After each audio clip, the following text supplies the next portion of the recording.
lights are off. Flying through the hallway like a disco moth. Hitching to the couch, then I loop through the fan. My tiny whoop's grooving like a funky jam. I dip through the doorway, spin by the cab, bounce off the toaster, yeah, I meant to do that. Neighbors knocking, saying, what's that sound? It's my brush motor soul train getting down. Flying through the curtain, dancing on breeze. Freestyle funk in my living room with ease. Tiny whoop magic, bumping every wall. I'm the James Brown of flight. Can't stop it all. I got LED strobes and a shag rug trail. I'm looping through the lava lamp, leaving a tail. My whoop's got rhythm, my stick's got soul. I'm the pilot of the party. On a roll, TV remote's a gate, the lamps a dive. I'm flying like it's 7.5. No GPS, no rules, no shame. Just a funky little quad in a soul train frame. We fly that flow, spread that gap. No time to nap, no time to nap. Hit that roll, funk and control, bounce that wall, we fly it all, we fly it all.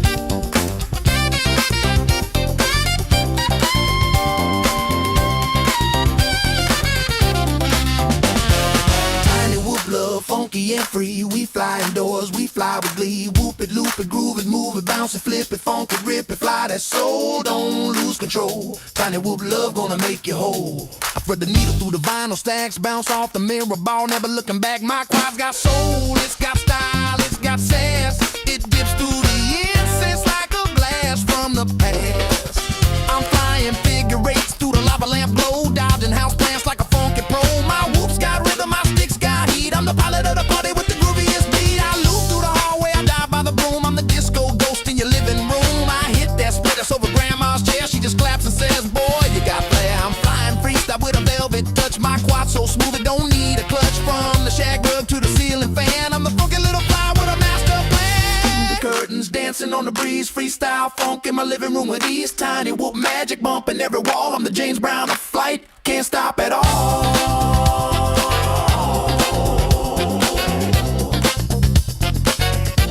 Can't stop at all. Can't stop at all.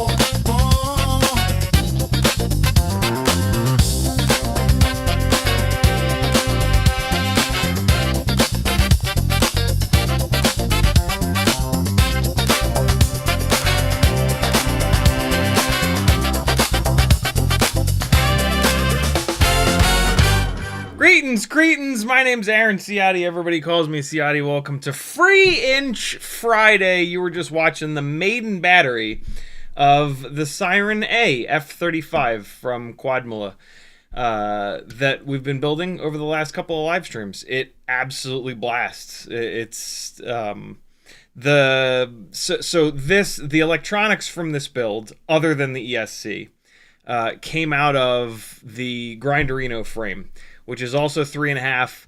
I was even running these same propellers on it. And so, not super surprising that it flies really good right out of the box, but I'm using the PID tune from that. I have not done like anything to this to dial it in, and it's pretty much good to go. PIDs are not super aggressive. They're turned up a little bit from stock, but nothing crazy. And so this frame, this Siren F-35 frame, is really, really good. It's every bit, if not more, durable and vibration-free than the Grinderino. With the 04 Pro on board, there's no top plate in view, which is awesome. That was the main reason that I pulled apart the Grinderino, is I got tired of the top plate being in view. Also, the Grinderino is a build, is a frame mainly for the 03 air unit, and I did want to go up to an 04 Pro, I should say. We're going to pull a little bit of the flight footage into Gyrowflow in a little bit and see how it did. This is one of the brand new 04 Pros, one of the 2026 ones with the more sensitive gyro in the camera. So we'll take a look at what happens with a much heavier rig. We've done tons and tons and tons of testing with 2 and 2.5 inch builds with the 04 Lite over the last month or so. This will be the first time that we're taking a look at something that's like triple the weight, more than triple the weight. As the weight goes up, there's an effect called mass damping by just adding mass. And so by this being so much heavier, it might help the situation. The extra weight might damp out some of those high frequency vibrations that seem to be the bane of that higher cycle rate, worse gyros sort of existence. Hopefully DJI will be able to put out a firmware update that puts 24K anti-aliasing, a 24K anti-aliasing filter onto these 2026 04 Pros and onto all of the 04 Lites to help with this issue. But right now, what we have to do is stay low in the throttle, have a really well balanced set of motors and propellers, and the situation is, if you can keep below like 50% throttle, it seems to be totally fine. Above 50% throttle, forget it. It's all over the place with like hard mounted cameras. If you have the camera soft mounted enough, and it seems to need to like really be soft mounted on like really soft grommets, then it seems like it you can get some decent results. What comes to mind is the new Flywoo 4S 2-inch rig and 2.5 inch frame that has the 04 Pro mount on 4 of the hanging on 4 of the ultra soft rubber grommets or bobbins or there's people call them all kinds of weird things, but you know what I'm talking about. And that seems to help out quite a bit. Unfortunately, that setup, typically when you have those really soft rubber isolators, you can't really crash it very hard, right? Like that Flywoo, if you nose that thing into something really hard, right? If you like dig it into the nose, that camera is just gonna fire out the front, I'm assuming. And so, yeah, can't really do like hardcore freestyle with that setup. Whereas something like this, you could beat this to death all day long and it's not gonna care. So yeah, this was an absolute blast to fly yesterday. All up weight is 330 grams with a 4S 850 mAh battery. I was getting between like 4 and 5 minutes of runtime, which is a lot. It wasn't as loud as I thought. It is pretty noisy, and I don't know if this should be your neighborhood flyer. This is awful big. Like, you hit somebody with this and they're gonna be fucking pissed and probably bleeding. So I think, yeah, unless like you fly this in the middle of the day when nobody's home, like what I did yesterday, and like you're super familiar with your neighbors and they're cool and stuff like that, yeah, otherwise I think this is going to be for like going places and flying where there, you know, similar spots to where you would fly like a 5-inch rig. But I'm super happy with the performance. ESC 20x20 stack. The ESC is an old Axis 30 amp. The flight controller is a Talon F7, 04 Pro in the back, Beta FPV ELRS with a little 2.4 antenna. I'm using the 04 antennas on the really cool Quadmula antenna mount here, TPU antenna mount. I'm doing this little mini Mortal T antenna on a mount that I got from Thingiverse. Motors are X-Nova 1804 3500s, the ones with the M5 nuts, just so it's a little bit easier to do propeller swaps. These are Gemfan 3630 propellers. Like I said, I run it on these big brick 4S 850 mAh batteries, and yeah, all up weight ends up like right at 330 grams, all said and done. I've tested this on these Gemfan 3630s and HQ 3.5 by 2.8 by 3s. The HQ props are stupidly loud, like crazy loud. And they don't seem like they would be anywhere near as durable as these Gemfans. I did do Blackbox logs on both of them, so we can take a quick look at the Blackbox logs to see if there's any difference in balance between the propellers. And so, yeah, we'll take a quick look at that tonight. And then we're going to dive on in to my frame. This is my 3.5-inch frame that I'm really going to try my best to make available to you beautiful people this year. But I need to break the other one first. I have one that's set up on analog with all parts that I don't care about, that I've been crashing the shit out of, and it just won't break. I need to break at least one of these to see where it breaks, to know if it needs to be reinforced before I go making a whole bunch of them. This is like the version 0.2. This is the split base plate version of my frame. The other one is the solid base plate. When I sell these, it might actually come with both base plates because it's not a lot extra, and it'll serve as an extra base plate, right? You're going to get an extra arm, and then I think you're going to get an extra base plate, which kills two birds with one stone, right? If you break the base plate, you've got an extra. Or if you decide you want to build it as a solid base plate, not a solid base plate, but a one-piece base plate versus a split base plate, you can do that. And so, yeah, so if an arm breaks or if the base plate breaks, you're good. But yeah, this is my cinematic build that I've been flying around and making sure that there's no weird jitters or any other nonsense. It was on a Tune RC Poly F405 AIO, which caught on fire within like 3 or 4 batteries. Not really sure why. I've heard really good things about this AIO.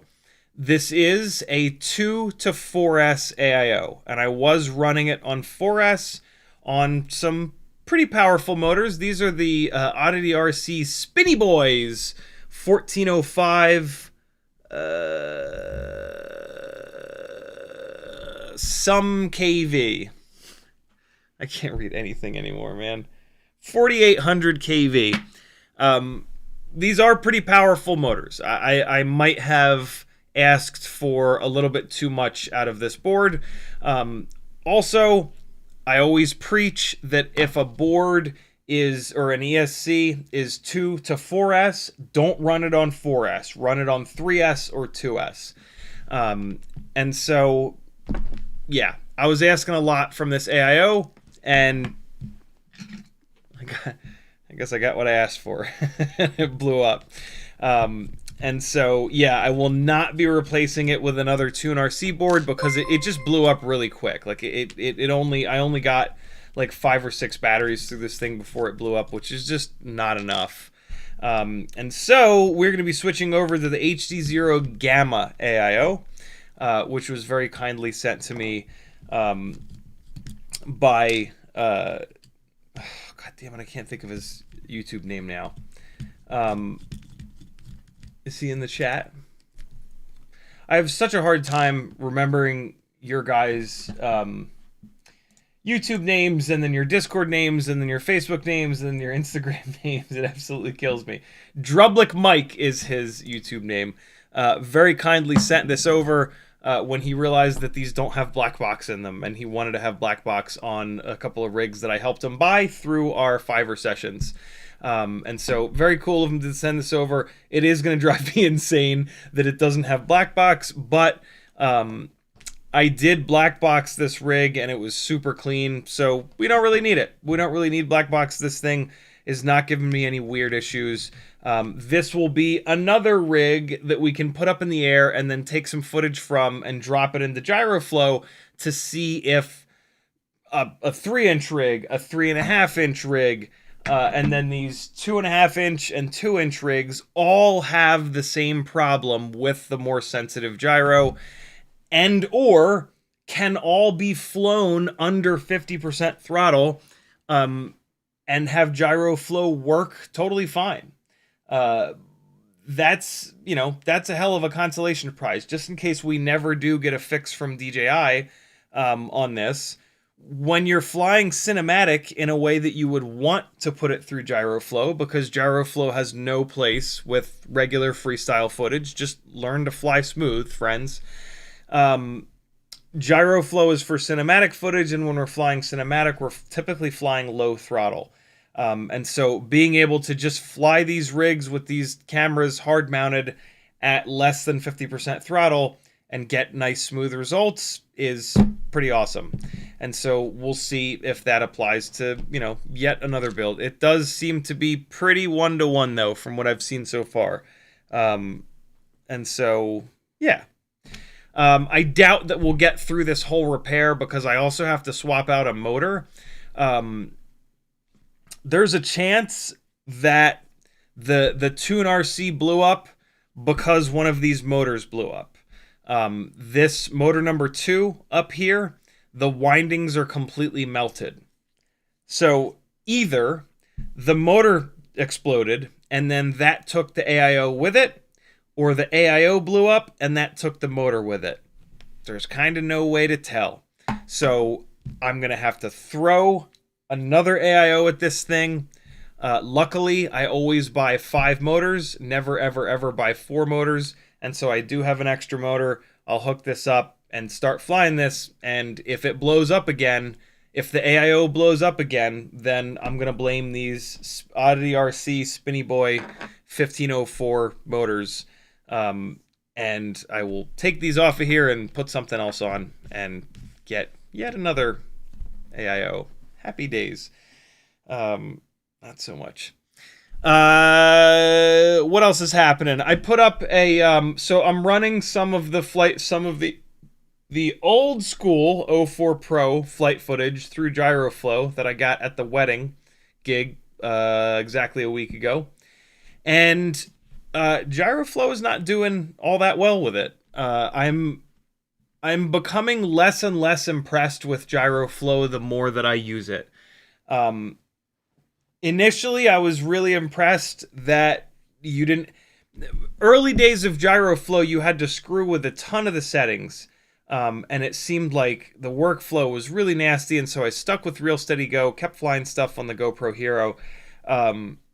More recently, like 6-ish months ago, I noticed that Gyrowflow worked really good out of the box. There are a couple, knobs that you can turn in there, but it seemed to work really decent out of the box.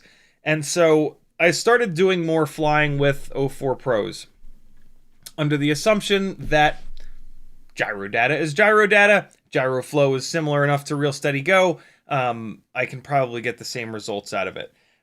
Also, going by what a lot of you guys said, a lot of people say that, Gyrowflow is the end-all be-all. It's the best thing since sliced bread, yada, yada, yada.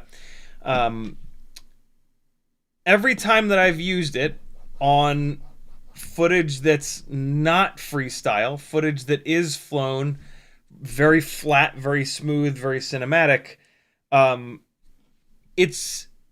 sometimes it's better than nothing. Sometimes it's not. Even with the old school gyro, even with clean gyro data, even on clean builds, sometimes it's not better. Sometimes it introduces micro twitches and micro movements that didn't exist in the raw footage, and the raw footage ends up looking better, which is kind of annoying because what's the point? And so I've tried manual sync points. I've tried auto sync with 5, 10, and 30 sync points. I have adjusted pretty much all of the sliders that do anything, smoothness. None of that seems to really work. I'm assuming that you have to have significant soft mounting on the camera itself, which unfortunately the AOS Cine V5 frames don't have. They do not have proper soft mounting. They have an aluminum camera cage that you put these sort of oval TPU printed things in. There's 2 of them. This one goes on the outside, and then there's one that goes on the inside that goes into this hole. And so there is motion on the camera, but it's not like proper soft mounting. What's weird though is that I have never soft mounted my GoPro Hero 12, and Real Steady has always given me beautiful results, just completely smooth all the time, just incredible results. I mount my GoPro Hero 12 on a full-size TPU mount. It is not soft mounted at all, and these are solid mounts with thick 100% infill TPU. And so yeah, as good as 04 Pro is, it's not a substitute. It's because I guess maybe if you can find a frame that has very soft mounting, maybe it's a substitute. But I don't see those frames all that often. I'm sure they're out there. I'm sure there's a couple of them out there, but like having the camera soft mounted that much, I really don't like. I would rather have a normal FPV system and then a hard mounted GoPro and then dump it into Real Steady Go and it's perfect. Then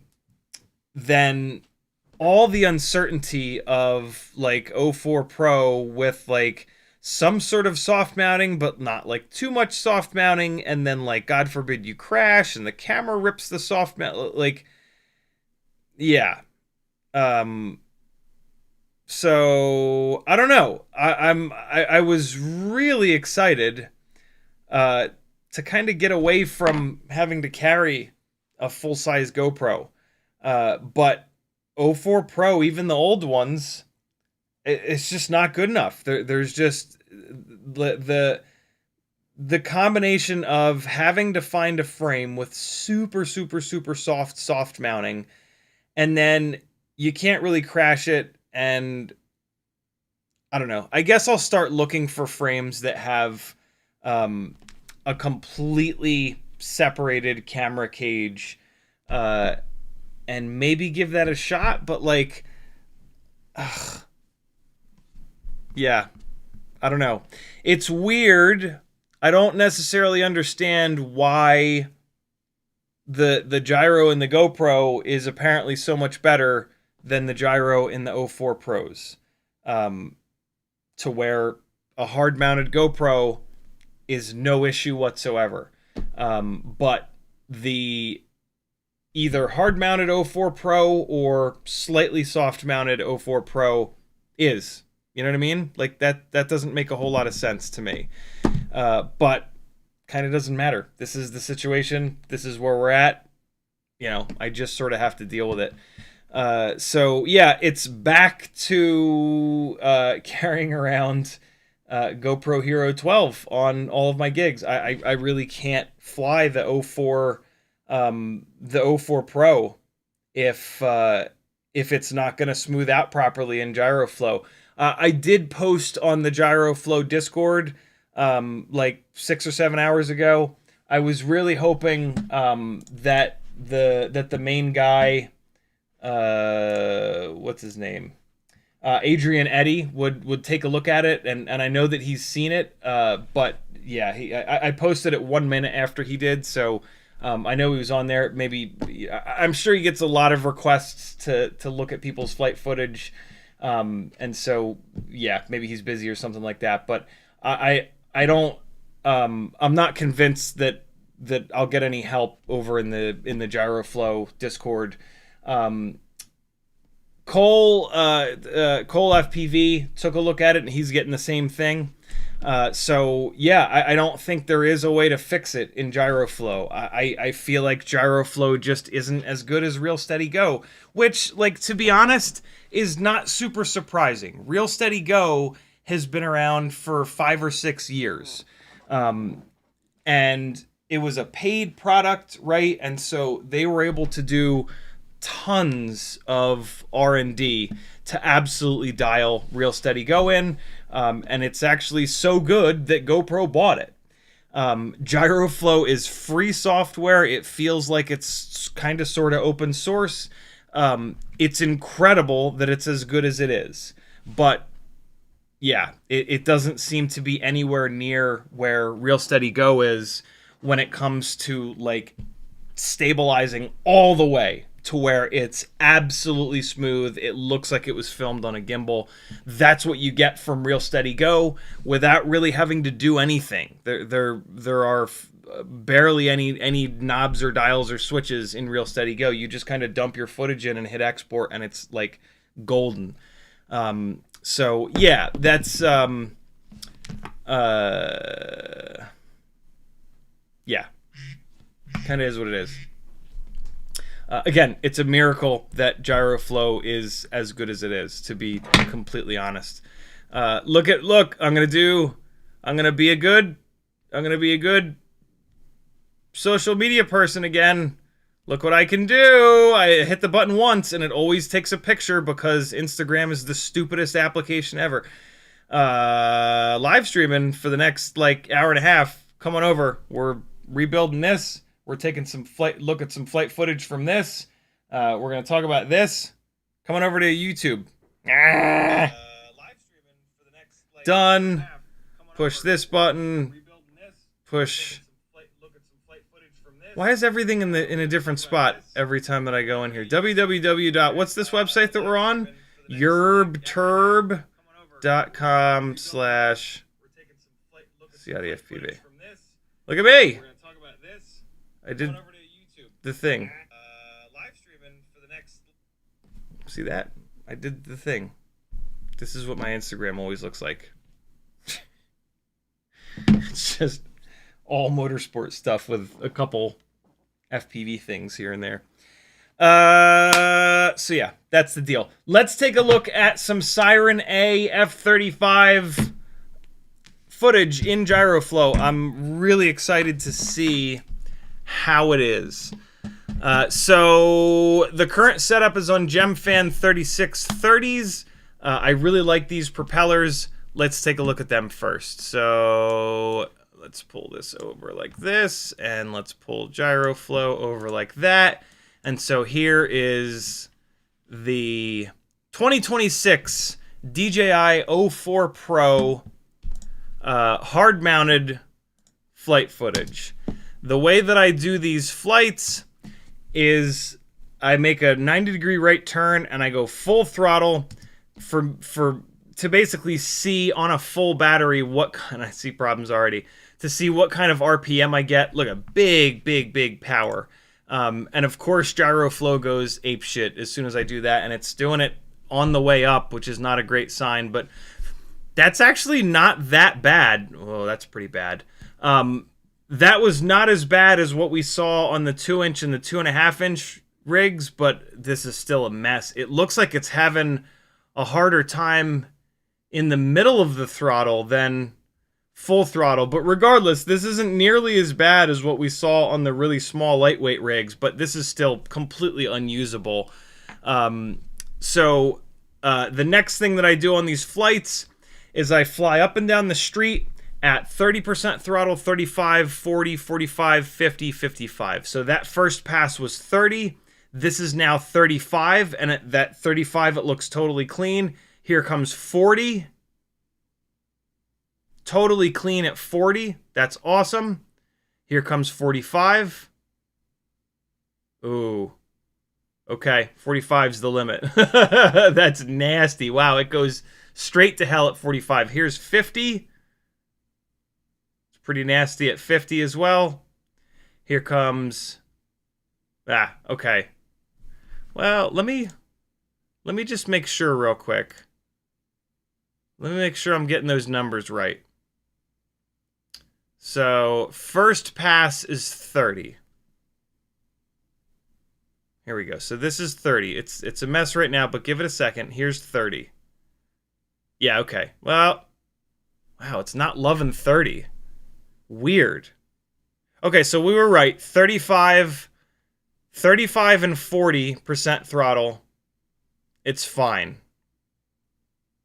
But that really sucks that it's a mess at 30, because good luck keeping your throttle between 35 and 40% for an entire amount of time. I mean, I guess you can just set the throttle and then fly bank and yank, but like, oh wow, yeah, this is worse than the 2 and 2.5 inch rigs. That's a shame. Wow, yeah. So the window is 30 to 30.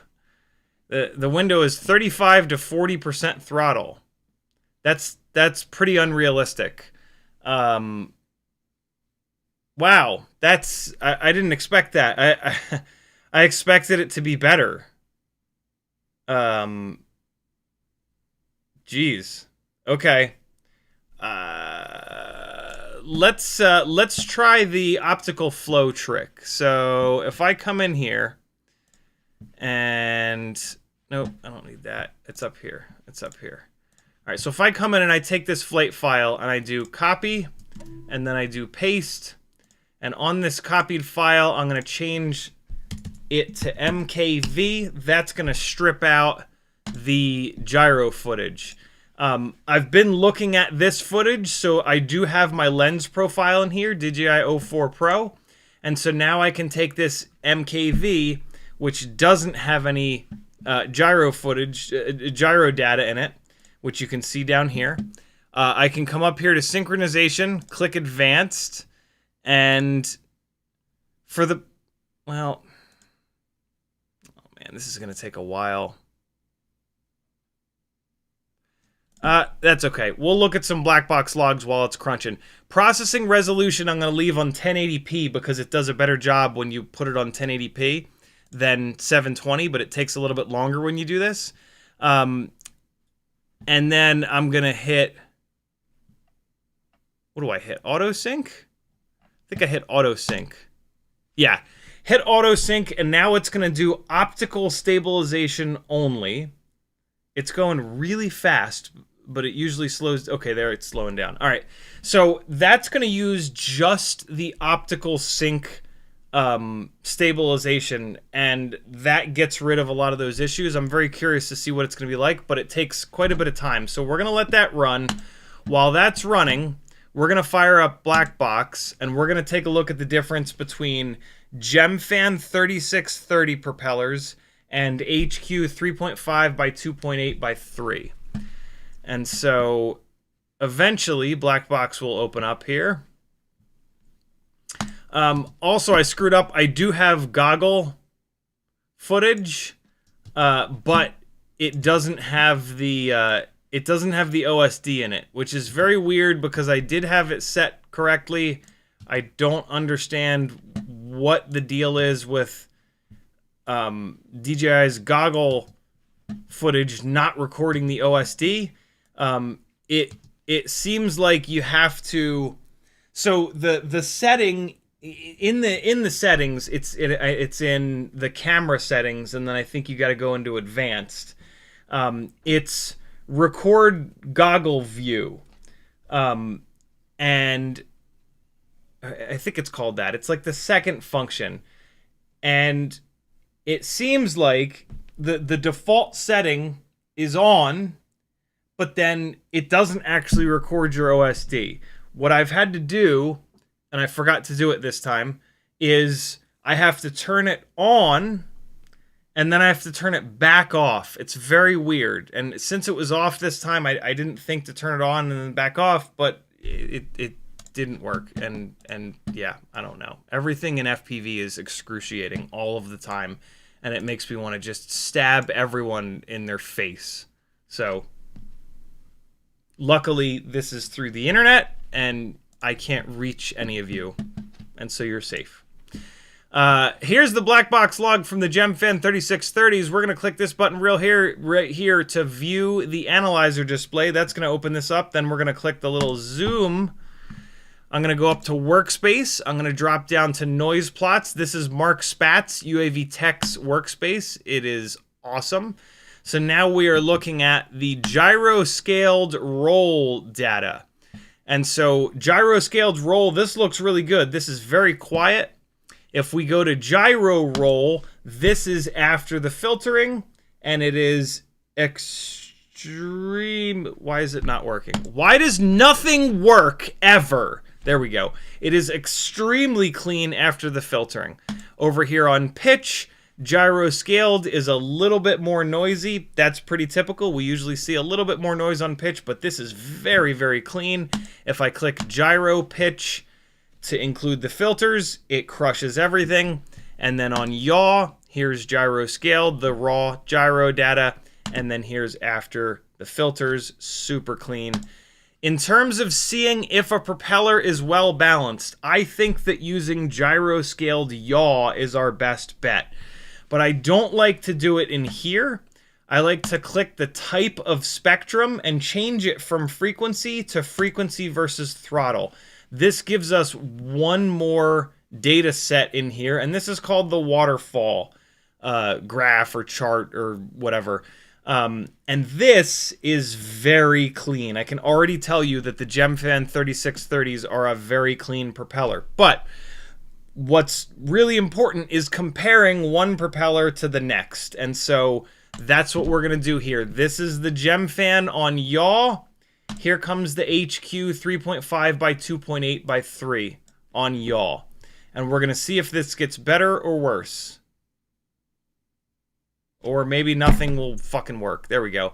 So that's a little bit worse. That's a little bit whiter and a little bit brighter. So that's, I think, the first time that we've seen GemFan props be better balanced than HQ props. We're going to go back to the GemFan, and you're just going to see it darken down a little bit. There you go. We have no white. We just have a little bit of red here. So this is incredibly clean. The GemFan 3630 is a wildly well-balanced propeller. It's also way quieter than those HQ props were. And my guess is going to be that it's way stronger. This is a very thick, very beefy propeller here. I've been super happy with these GemFan 3630s. I do have a bunch more 3.5-inch props to test, and I will be testing them, but just to get us started, there's the first two that I had time to run yesterday. I planned on doing a bunch of prop testing here today, but it poured like cats and dogs all day long, so I couldn't. But yeah, there you go. But to be honest, both of these propellers look plenty clean. So if you're a massive HQ fan, the 3.5 by 2.8 by 3, here's what it looks like.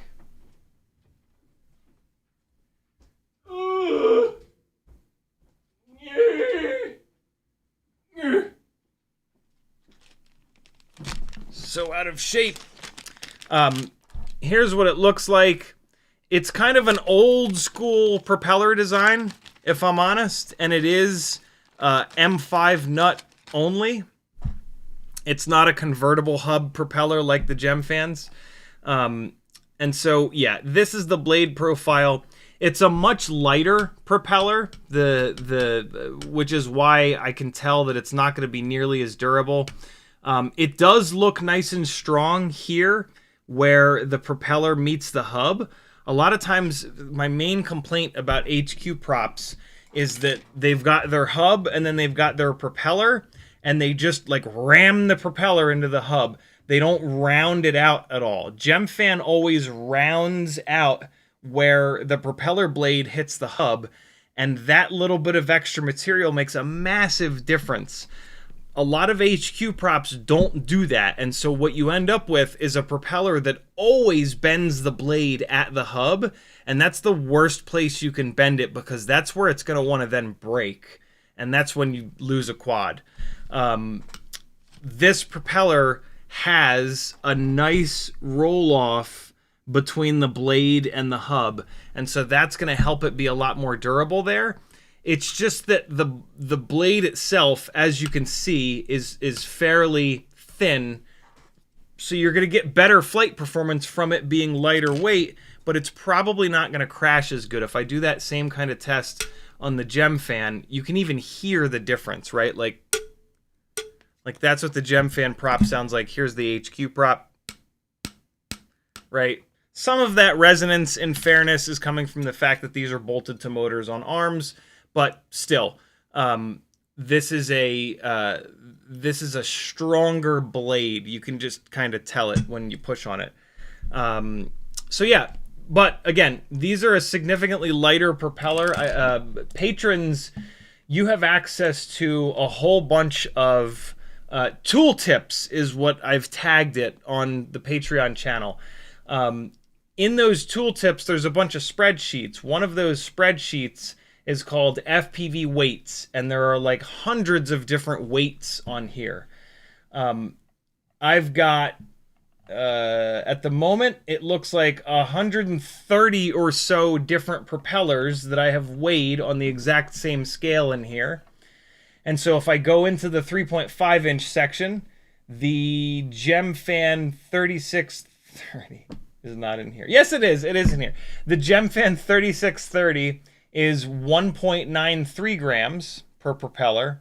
And then the HQ, what is it again? 3.5 by 2.8 is not in here. Hold on. Let's fix that. I actually have it misnamed. I have it misnamed as Emacs. All right, let me fix this real quick. This ain't right. Let's see. Let's see what this prop weighs. In my opinion, the right way to weigh a prop is to weigh a whole bunch of them and then just divide it out. And so I'm going to weigh 1, 2, 3, 4, 5, 6 of these. And so 6 of them is, calculator, come on, there we go. 6 of them is 10.6 grams divided by 6 equals 1.77 grams. So 1.93 versus 1.77.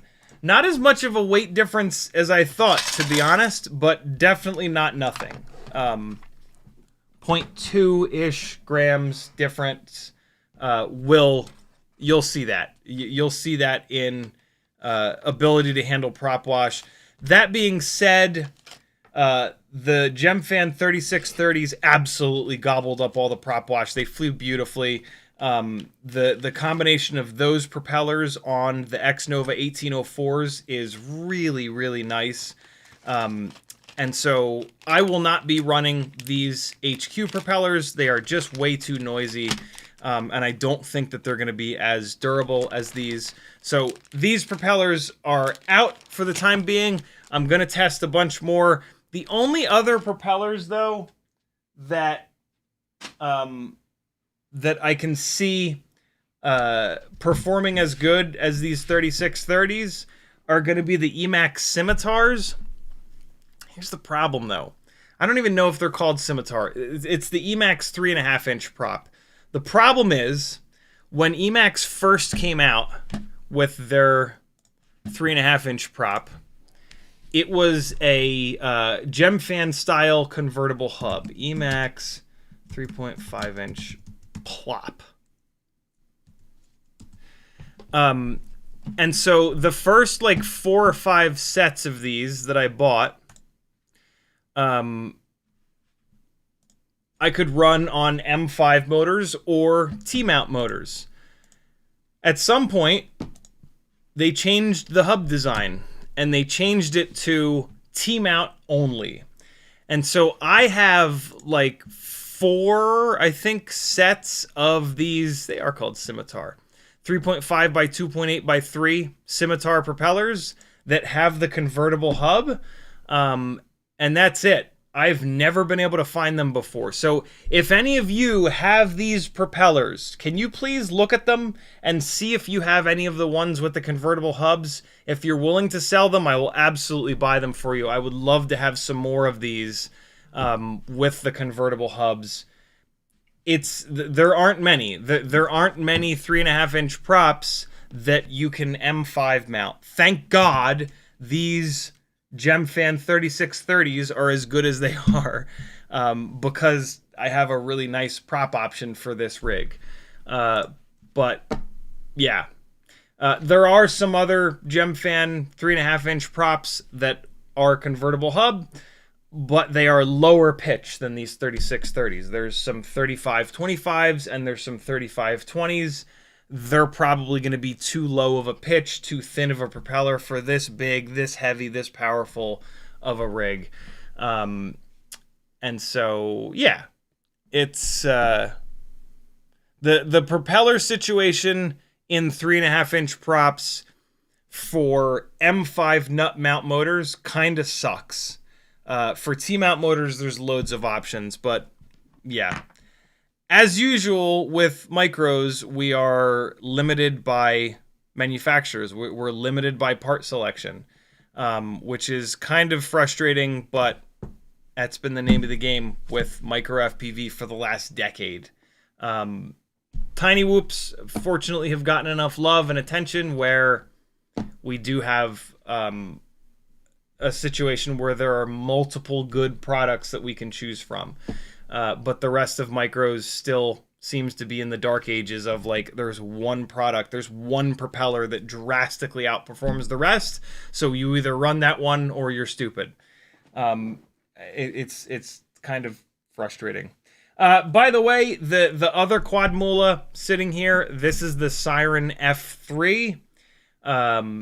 This I was again hoping to fly this today to compare 3-inch with 03 to 3.5-inch with 04 Pro. I think this is a pretty cool comparison between these two that we'll have to wait until tomorrow or Sunday or Monday or something. But yeah, there you go. Let's see. Gyrowflow should be done. Let's see what it thinks about this 04 Pro flight footage with the gyro data stripped out of it. Let's take a quick look here. All right. And so let's pick one of the nasty spots. So I think that was the last clean pass that we got. Yeah, it was this pass that all hell started to break loose. And so now we're fine. Since it's using optical flow, it's not relying on bad alias gyro data. And so this is pretty damn good. Let's let it keep going and see how the optical flow does. It's usually damn good. It is, as always, making the footage look a lot slower. That's one of the big reasons that Freestyle flight footage has no business being run through any kind of stabilization software, is it just ruins the sense of speed. And it actually makes it kind of worse to watch unless the pilot is like super jittery. This is really good. I might actually end up running the footage from that wedding that I'm having problems with in this same way, because optical flow doesn't seem to do any of that bullshit that the gyro data on not super soft mounted camera platforms seems to do, even on the older, better 04 Pro gyros. Yeah, this looks great. I mean, in fairness, like, this rig flies awesome. That's me doing that. In fairness, this rig does fly awesome, and the footage doesn't really need to be stabilized. But you know, just because it's kind of quick and easy to do, yeah, pretty impressive. The only problem with doing this and using optical flow is you can't do horizon lock.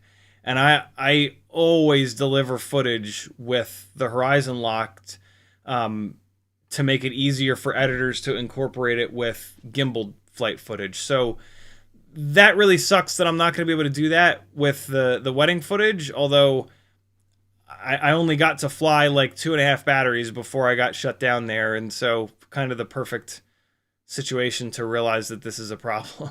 that I can't use O4 Pros for any professional work. So yeah. Yeah, this looks great. Optical flow is absolutely kicking ass, as we would expect. But yeah, that gyro data is absolutely useless on the new school 2026 24K gyro on O4 Pro, hard mounted to a 3.5-inch build. So we took a look at Blackbox.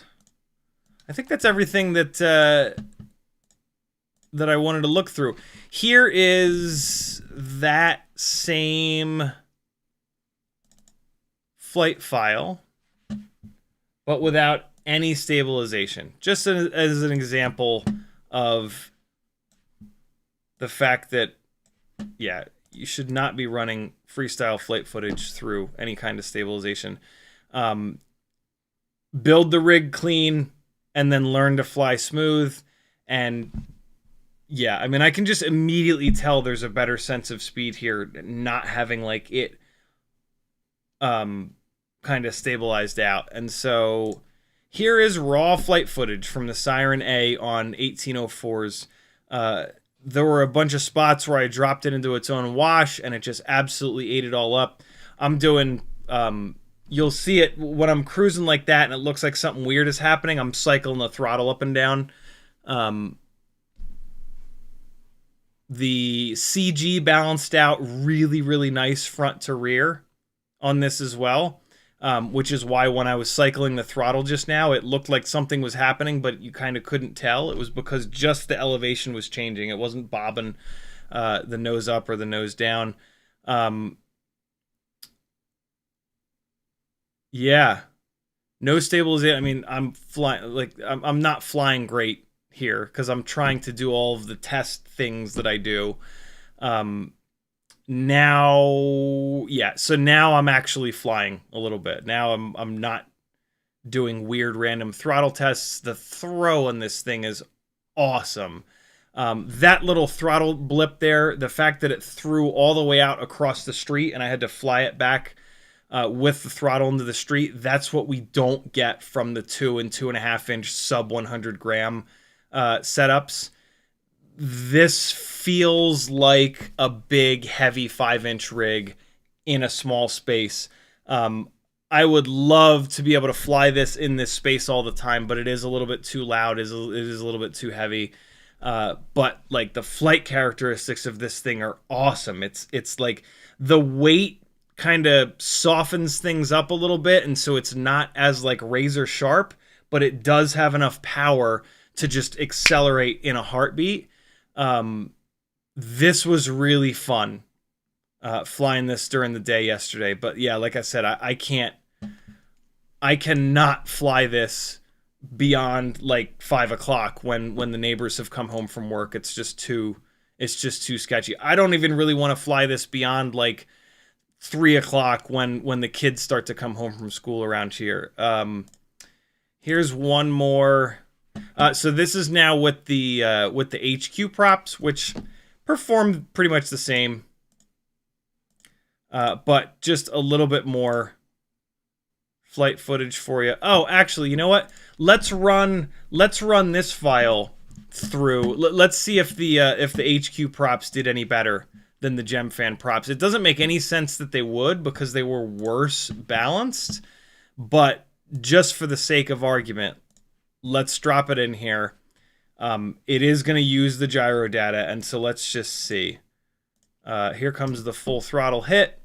This should go apeshit. I mean, It obviously does, but it's interesting. It's nowhere near as bad as on the 2.5 inch rigs at full throttle, but then at like low throttle, it's just a nightmare. This is me trying to do a 20% pass, but like the hover point is like 30, and so that was actually 30. Here comes 35. All right, so nice and clean on 35% throttle. Here comes 40. So it should be clean here on 40. Yeah. Oh, one little jitter. So that should be 40. And now here comes 45. This is probably where it's going to fall apart. Yep. Yep. Twitching, jittering. Yeah, so same thing. 45. Wow. 45% throttle, it goes nuts. So 40% throttle, 30 to 40% throttle on these props. On this build, it must be the intensity of the vibrations. The frequency of the vibrations definitely matters, but the intensity of the vibrations, I'm shocked that a 330 gram build is not heavy enough to damp the intensity of the vibrations down a little bit. But you can't argue with this. These are fresh props, fresh motors, brand new fresh build that flies beautifully. And so, yeah, hard mounting cameras with these 24K gyros is a big ass problem.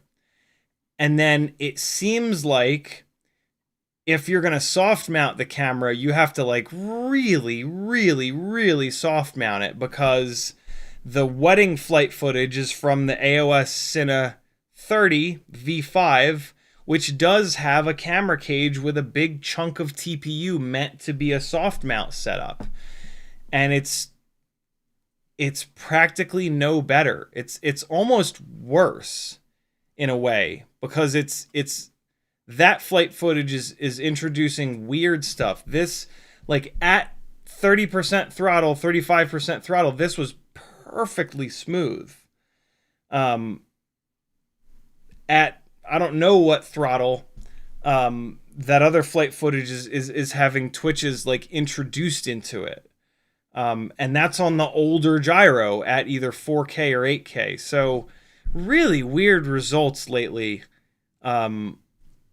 with Gyrowflow. Kind of disappointing too, if I'm honest.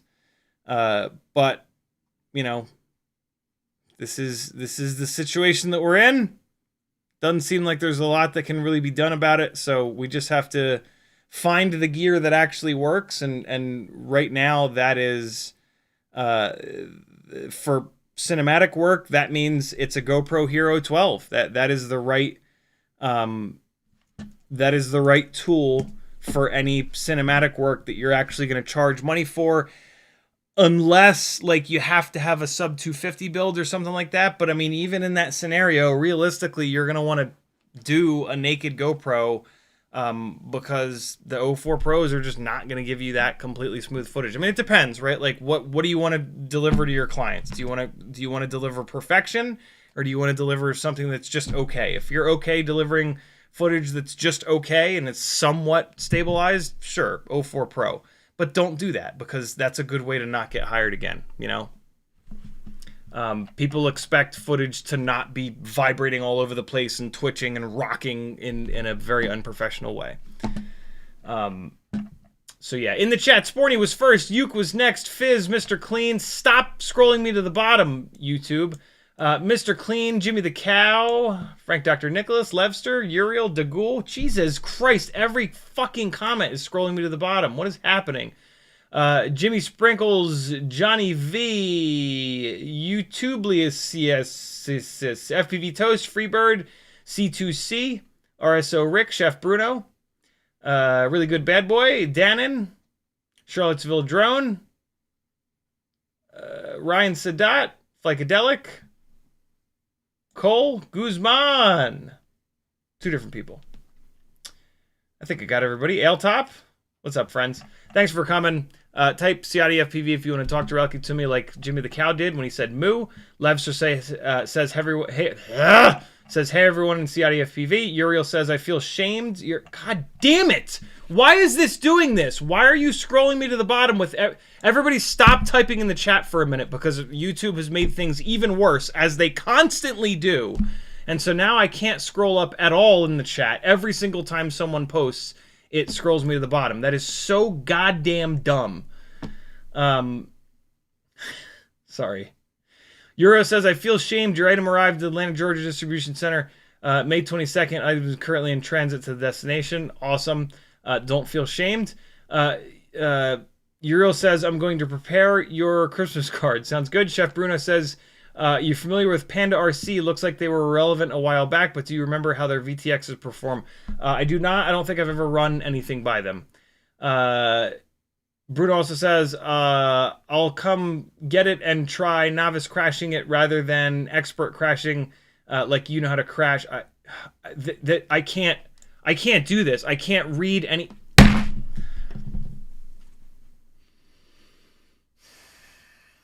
Wow, YouTube, you are worthless on a whole other level today.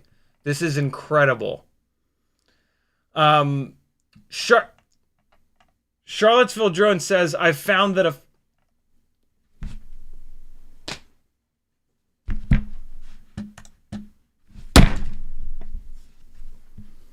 hang on. Social Stream might have just disqualified itself from ever being used again. Let's see if the YouTube here. I'll show you what I mean. Here's what Social Stream is doing. Right, I'm gonna scroll up. Anybody is gonna type anything, and then it's gonna immediately zip to the bottom. Yep, there it goes. Let's see if YouTube is doing the same thing. Somebody say something. This didn't used to be like this. It used to only do this every couple of minutes. Let's see if Social Stream... Oh, wow. That's a Social Stream problem. Okay, not using them anymore. That's easy. Wowee. I'm just going to have to deal with the memory leak problems of having a YouTube tab opened. So we'll see how frustrating that gets. Sorry for anybody wearing headphones. Not that you're living anymore from me smashing the desk like a fucking infant. You have obviously now died from whatever happened in the microphone when I did that. Charlottesville Drone says, I've found that a faster shutter speed can help reduce jello. I've found the complete opposite. Does a faster shutter speed help Gyrowflow too? No, Gyrowflow functions off of gyro data. And so shutter speed will have nothing to do with it. I have never had a situation where faster shutter speed helps reduce jello. And I've been dealing with jello for many, many, many years. Jello is a function of rolling shutter. And so basically on action cameras, instead of having like a curtain shutter, so like if you think of this whole screen as the sensor, I mean, it is. This camera here has a sensor, and the sensor is this, okay?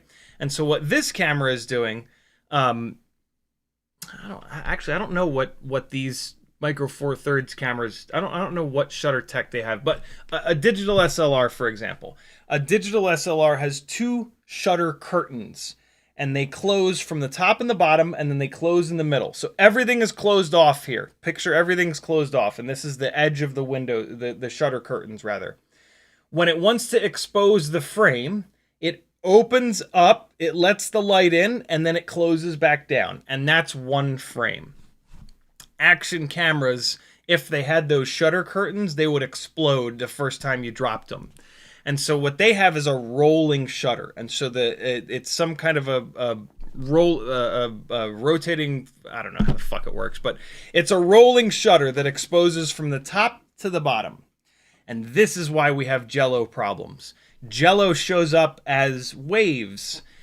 And so you've got your camera vibrating all around because it's on a drone, and drones are vibration machines, so the camera is vibrating around. And so at a high shutter speed, at like 1/500th of a second, the slit in this rolling shutter is going to be really thin. And so it's going to roll from the top to the bottom.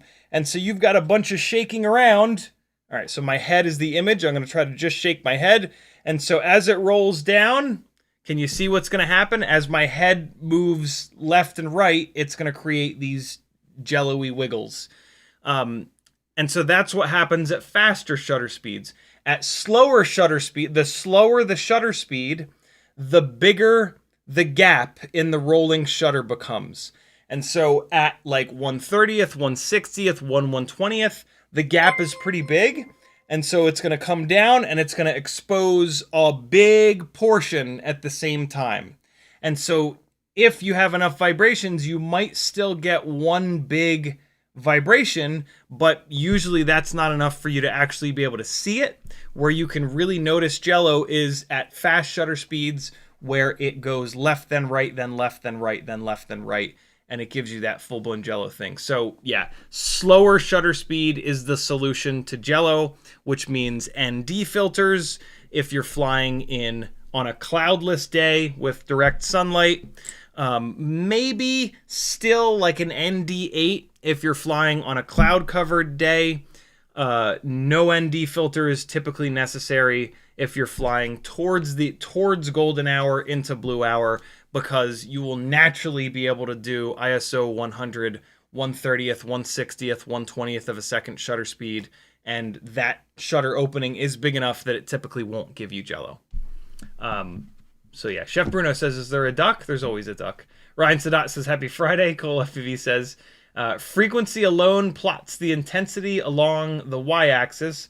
Plotting frequency versus throttle turns it into a 2D plot/graph/heat map, and the intensity becomes the brightness. What Cole FPV is talking about is when we were in Blackbox and I opened up the waterfall. On the vertical axis of the waterfall is the throttle percentage. On the horizontal axis on the bottom is the frequency of the vibrations, and then the intensity of the colors going from black to red to white is the intensity of the vibrations. That's what we're talking about here. Cole says, can you stabilize with gyro on first pass, horizon on, then stabilize with optical flow on second pass?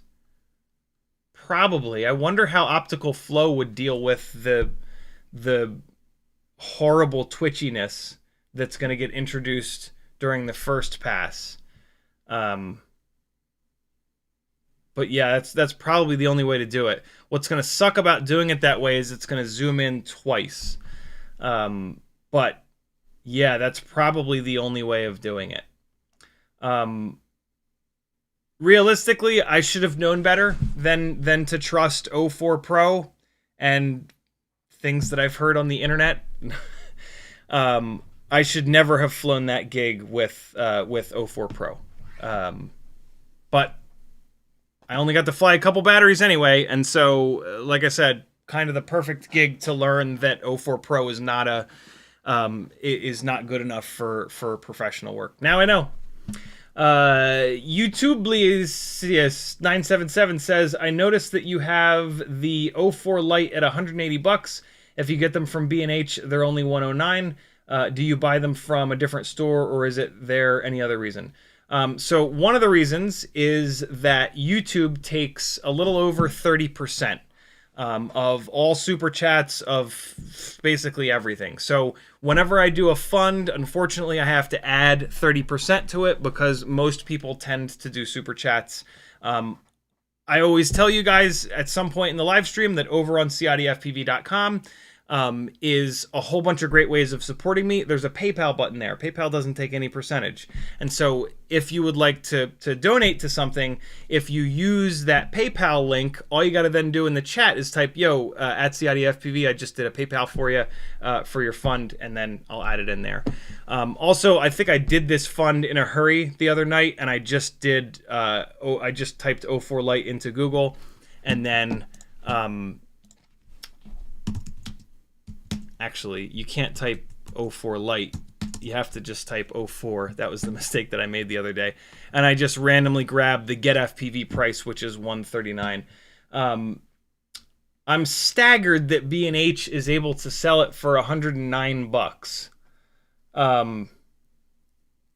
That's I wonder why they don't come up on the first page of search results. Must be because I search a lot of I search a lot of FPV stores. What's really funny about that is I used to kind of only ever search photography stuff. I'll be damned. Will they ship it? What's the shipping? Free shipping. Wowee. $109 from B&H. I'll be damned. Good find. In stock, ready to go. So yeah, $20 less. On one hand, we should be supporting FPV stores, like Get FPV. Oh my God, no, it's $30 less. But yeah, $30 is $30. Okay, B&H, good for you. There you go. Good catch, YouTubelius. Ryan Sadat says something. Cole FPV says slow shutter speeds makes vibrations show up as blur. Fast shutter speeds makes vibrations show up as jello. Yeah, very true. Very, very true.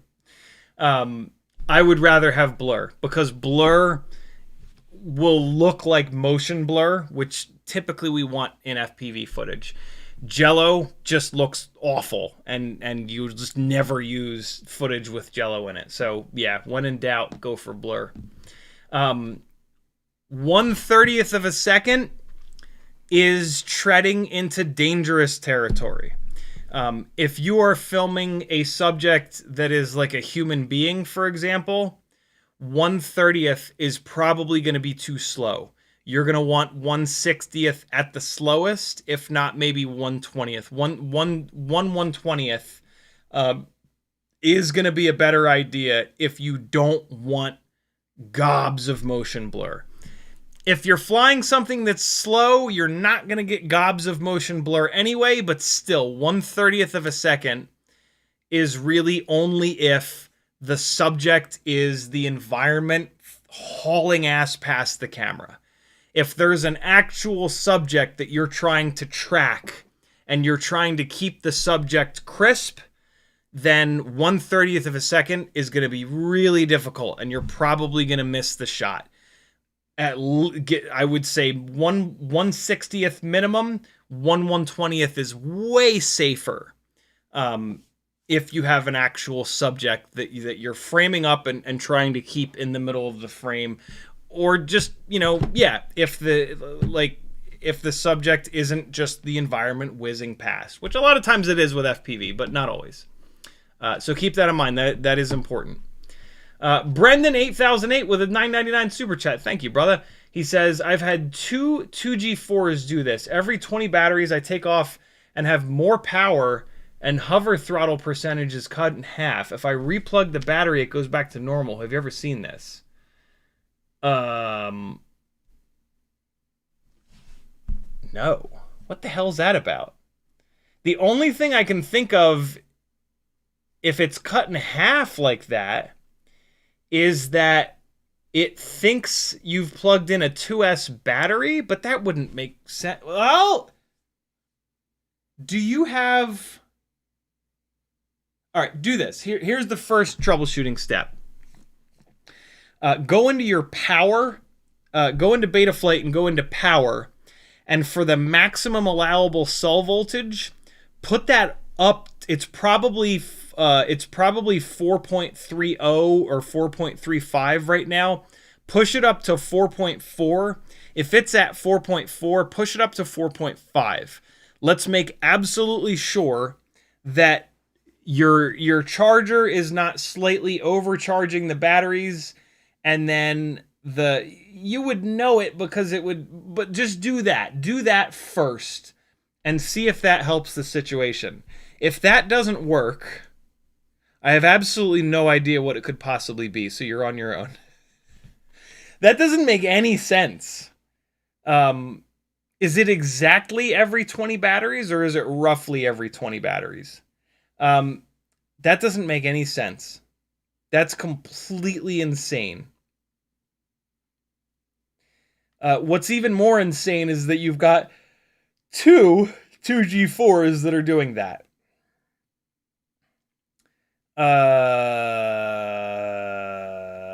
Do that one thing. Roughly every 20 batteries? Okay, good. If it was exactly every 20 batteries, I would quit FPV.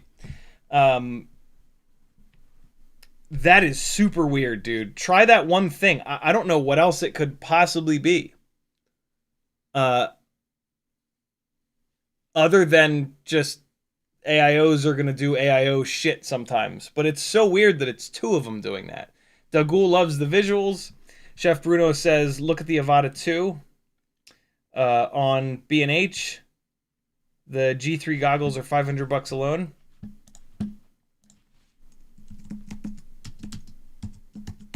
Avata 2 B&H. Holy shit. Man, B&H is out here to just put businesses under. $850 for the fucking goggles and the Avata 2 and the stupid love stick. That's insanity. Only one battery. The batteries cost a fortune, but they run for like 5 hours each, so you only really need two of them. They don't, but they do run for like 12 minutes or something absolutely absurd. Wow, man. $850. That is wild. Do they sell just the no longer available? So you have to buy it with maybe not. You don't have to buy it with the goggles, do you? Oh, it looks like you might have to buy it with the goggles.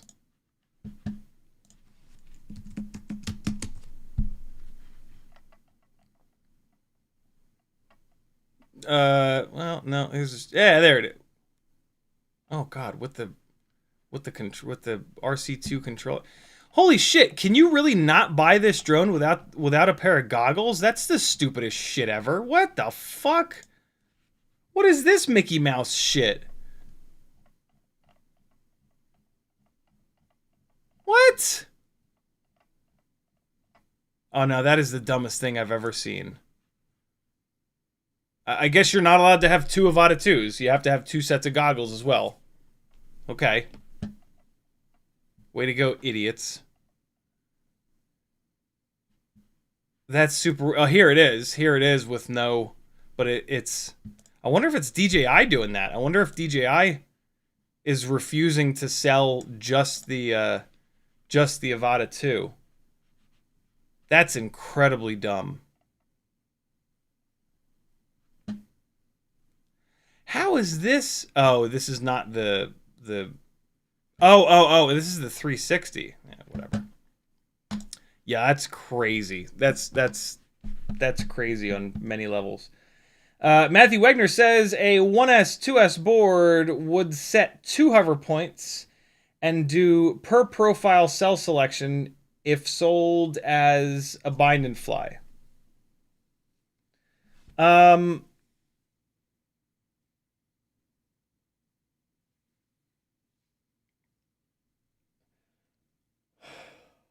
I mean, the hover point shouldn't really be set, though. You know, the hover point should just be whatever voltage is coming in with whatever motors and with whatever propellers. I don't... Yeah, I don't know. Cole says maybe his 20th battery is just 2S. Never know. Frank Dr. Nicholas says Avata 2 and Avata 360 drone only is available from DJI directly supply availability issues. That's crazy. Wowee. Well, thank God we fly excruciating to build and maintain FPV stuff. Speaking of, let's tear this thing apart that I got to fly 4 whole batteries with before it caught on fire. All right. Time for homunculus. Let me get this camera a little bit more even here. I don't understand why this camera manages to always be not level, but alas, here we are. Okay, cool. So let's strip this down. We got to get to the AIO, and we got to swap out this motor. And let's see how much we can get done. It is 8:23. I do also want to fly a couple of Tiny Whoop batteries because I did put hashtag 6 batteries in the live stream title. What that means is that contractually, you must fly 6 batteries today. If you haven't flown them already, it's probably almost dark. And so start charging them Tiny Whoop batteries because you're going to get to fly that inside the house. If you don't fly your 6 batteries today, you will be in breach of contract. I will come to your house and beat you to death with a hammer. I've had to do it a couple times. It's very annoying. It's a real bloodbath. And so just, you know, be cool. Fly. It's fun. And I can stay here in Atlanta. Uriel says the wide camera was also only to get with Light 04 single product sold out. And then Matthew Wegner says, you giving your camera a stern talk, I'm going to level with you. Luckily, when the AIO caught fire, it didn't seem to do too much, I guess I can just say. Hopefully it didn't do any damage to this 04 Lite VTX, but we're about to see. I did have video while the thing was on fire, but I haven't taken it apart yet. So there is a chance that that this 04 Lite is going to be all crispy on the bottom. I am obviously hoping that it is not. It looks like the fire has melted the grommets together. That's interesting. Here we go. Yeah, these grommets are really stuck together here. Come on. Come on off of there. Jesus.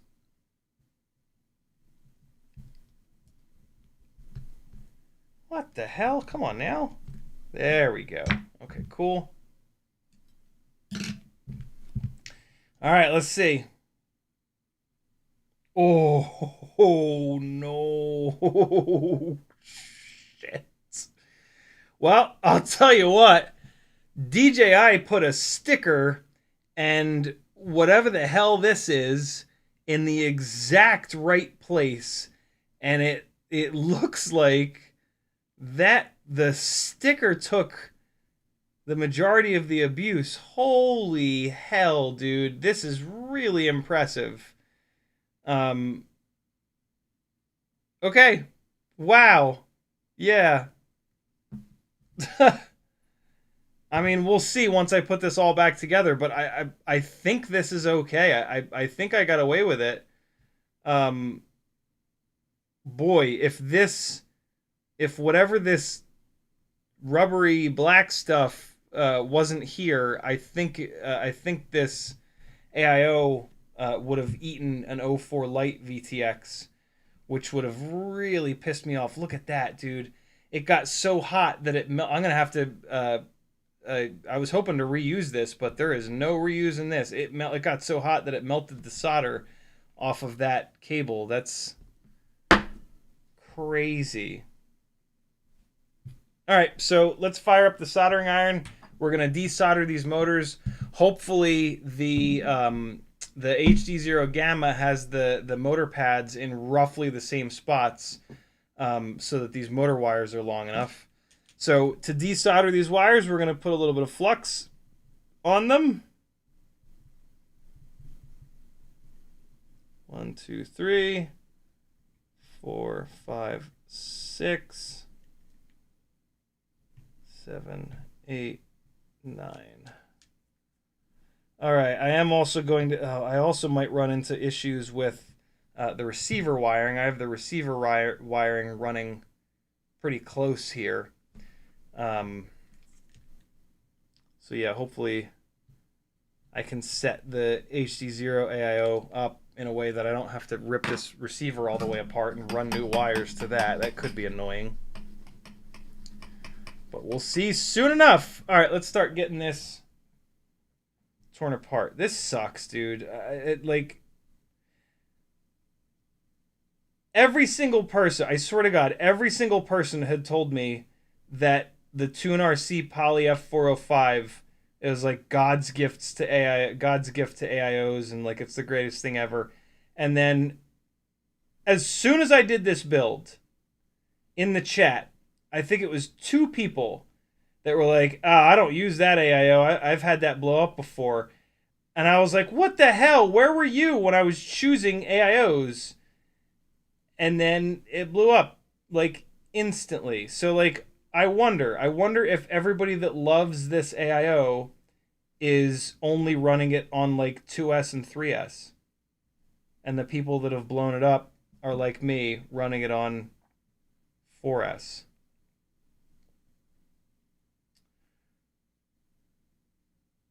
Durability is so difficult, though. Like, I mean, or it could totally be that I got a bad one, and that those other 2 people got bad ones as well.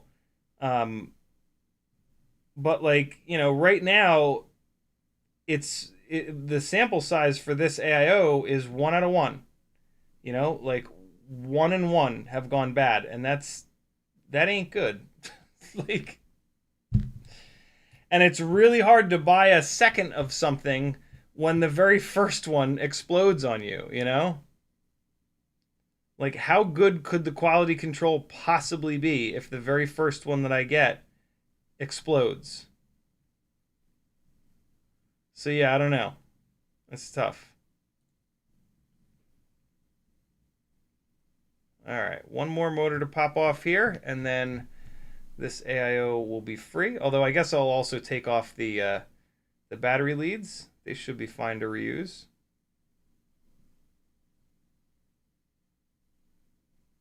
Okay. 1, 2, 3. Okay. Put the soldering iron into the stand dirty. Don't clean it before you put it into the stand. All right, let's remove this. Oh man, this thing burned through into the bottom as well. Oh my God, it got the bottom plate really hot. I'll show you in a second of the frame. Oh my God, there's so much damage in the bottom of this. Hold on, I'll show you. Let me just remove this XT30.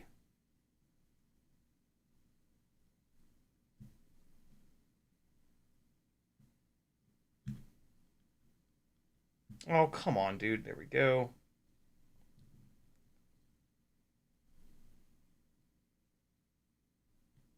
All right. Clean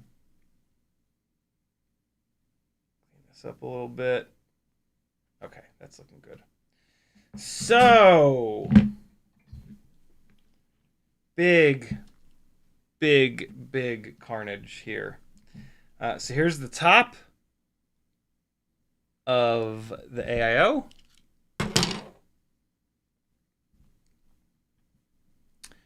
You can see where it blew up here is right on top of, these are the motor FETs here.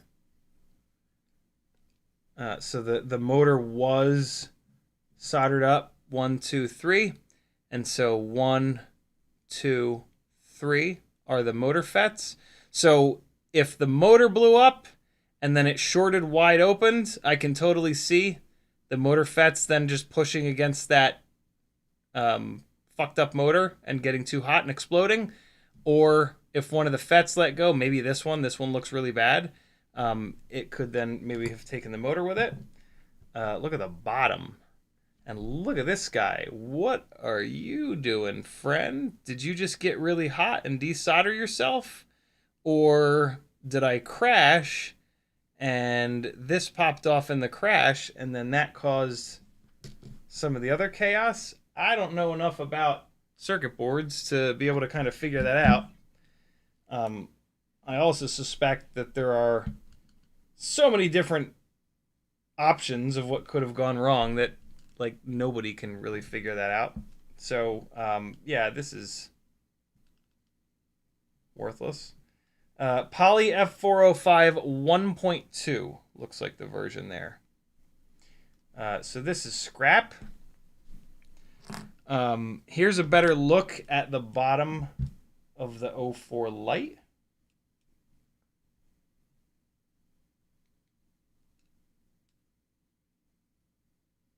Just with the DJI with the on-point sticker placement, fireproof sticker. That is crazy. Like I said, I'm pretty sure that this still works. Oh, and then the heat. It got real hot, man. Look at the fucking frame. Good God, man. That is something else. And then here's the motor. You can see the kind of burned windings in there. Let's actually take this motor apart. Maybe if we take the motor apart, we can learn a little something about if the motor took the AIO out or vice versa. Let me turn off this soldering iron here.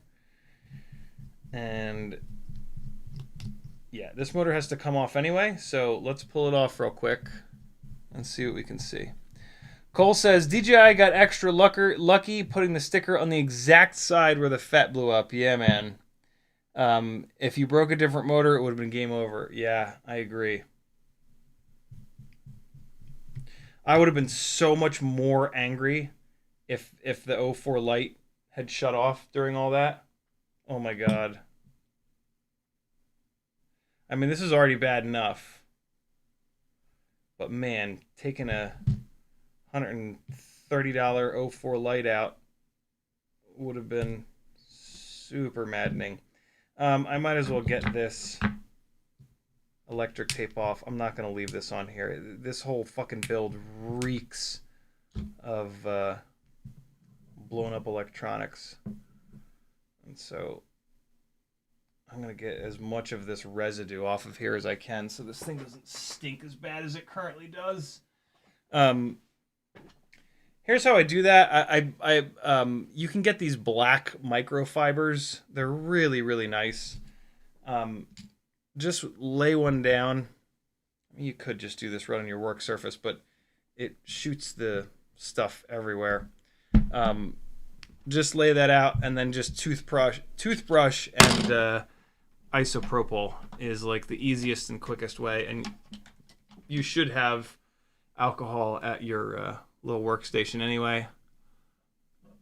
And so just get a little bit of that on there, and I try to like spread it out initially here just to give it a second to like seep in. And then see how much you can get off. This electrical fire shit is like black, and so don't wear a white shirt when you're doing this. But yeah, there it goes. That's coming off real nice. And then what's really cool is you just go like this, and then you clean your toothbrush off on the microfiber. That's why it's nice that it's a black microfiber. It hides all the crimes. I guess you could argue that the yellow microfibers from Costco are a better idea because they're so cheap anyway, you can kind of just throw them away. But them being a bright color, you'll get to see where you've gotten it dirty already so that you don't like re-dirty something. But, you know, it's okay either way. And so in theory, in a second, this will be like shiny clean again. And not reeking of, oh my God. Thank God this isn't smell-o-vision because this reeks so bad right now. I'm blown away at how getting this shit wet has brought the smell right back out of it. Jesus. What is the smell of blown up electronics? Is it ozone? I've heard someone describe it as ozone smell. But in car detailing, they use ozone machines to get rid of terrible smells in the interior of cars, so I don't know if it's ozone.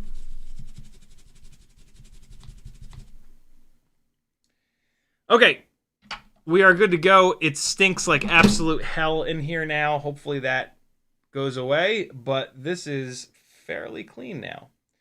Why do I have this?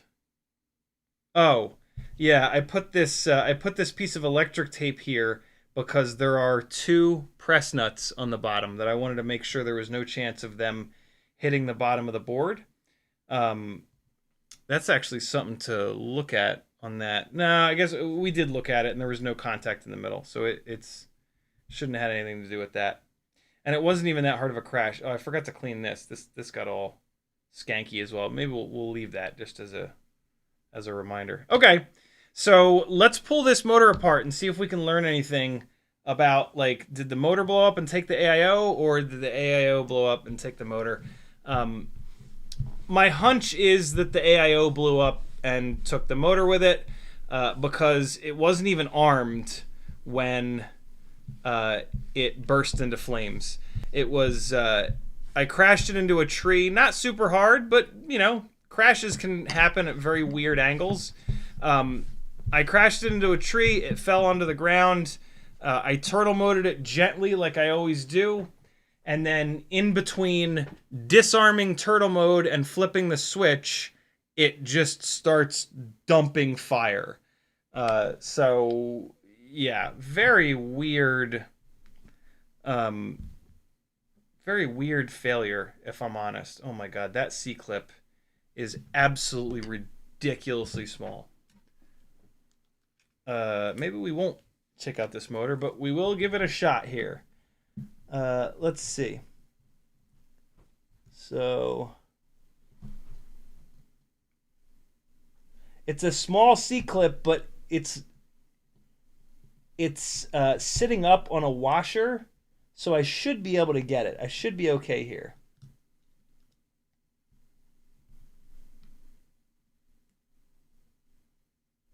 Oh, it's a stubborn one, though, isn't it? Shit. Let me go back to the stabby method again here.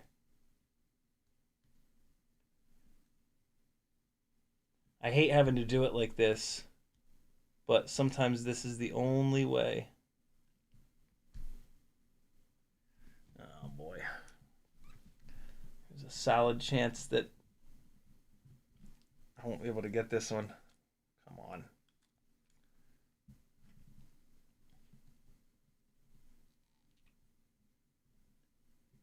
This is a really strong C-clip too. Jesus Christ.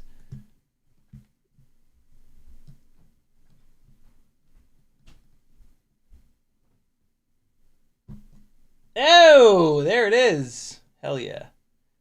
All right. Oddity RC Spinny Boy. Let's take you apart. So we've got C-clip as always, and now we've got a big thick washer. That's like a 1 millimeter thick washer. They're usually not as beefy as that. All right, let's see here. So, Jesus Christ, big fucking magnets. Look how thick those magnets are. Holy hell, dude. That is serious. Oh my god. There's no bottom. There doesn't look like there's a bottom lip on the motor bell to keep the magnets from ejecting. Which is not great. I mean, it's probably not the end of the world either, though. On a 5-inch motor, that would be like a no-go. But like with micro motors, we don't have a lot of choice.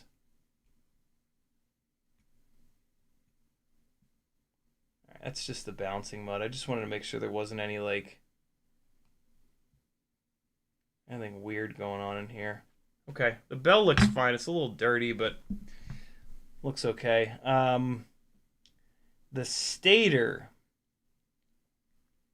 What's going on with you? So the windings are definitely like charred up here, but other than that, it does kind of look fine. And the windings don't look like they're melted. They obviously got hot. Like I'm not running this stator ever again. These windings definitely got hot, but like it doesn't necessarily look. I'm not seeing anything that would scream like this motor blew up and took the AIO with it. Let's cut off the protective shrink wrap here, where they direct solder the stranded wires to the winding material.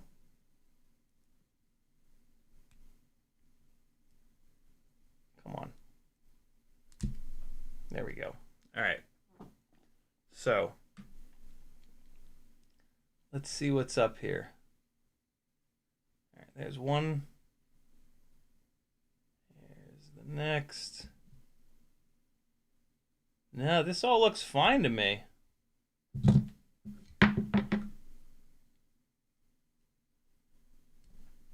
Just trying to get this liquid electric tape or whatever the hell they're using in here off so I can see this a little bit better. There we go. Yeah, no, it looks fine. The windings look okay.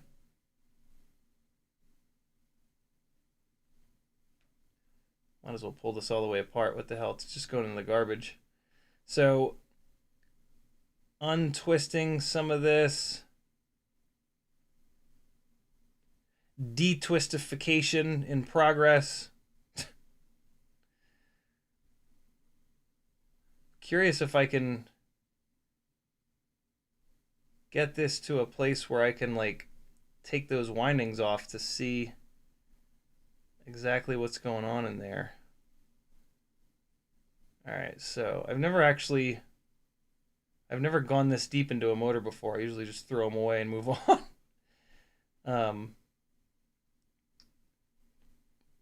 Yeah, hold on, let's see. Okay, so this guy goes down there. I'm cautiously optimistic that the AIO blew up and it got this motor really hot. But I think this motor might maybe actually be okay. I mean, it's not okay anymore. But yeah, I'm not seeing. Usually, when you get when a motor fails or you get a motor so hot that the stator's really bad, it's really obvious. Like you'll see the enamel windings on this copper will be totally melted, and like two wires will go into one, and like it's just. It's usually like, oh yeah, there it is. Like you can kind of see it from a mile away. It does not seem like that's the case here, which is a good thing. I wasn't gonna rerun this motor anyway, but yeah, okay, cool. So I think it was the Tune RC Poly that blew up and took everything else with it. So I'm gonna save this bell.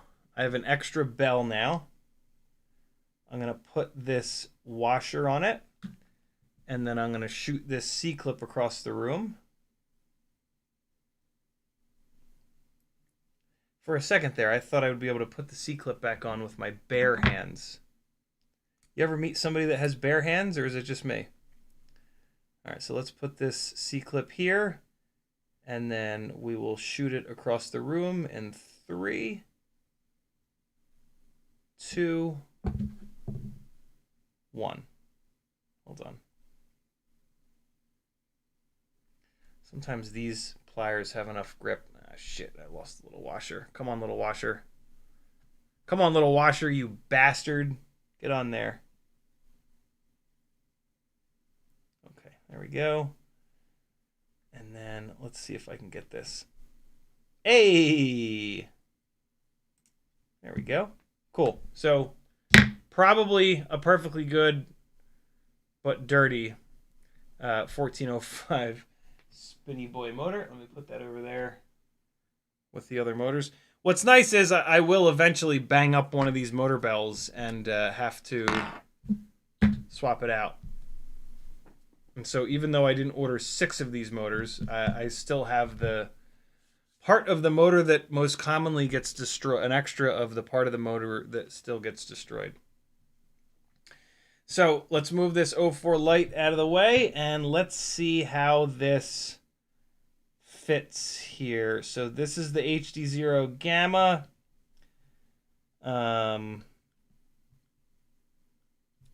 Let's just drop it down and see what's what. So how are we on space below? We're good. Plenty of space below it. It's not coming anywhere near these press nuts. That's good.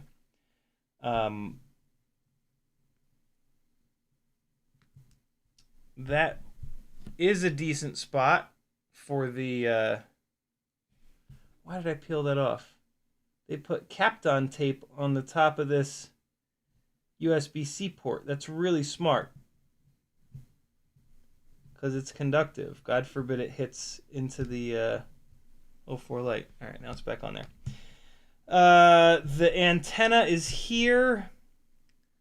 That's not great. That's not going to reach. Okay, so let's rotate it 90 degrees clockwise and see how that is. So that now puts the USB-C in a worse spot that's harder to get to.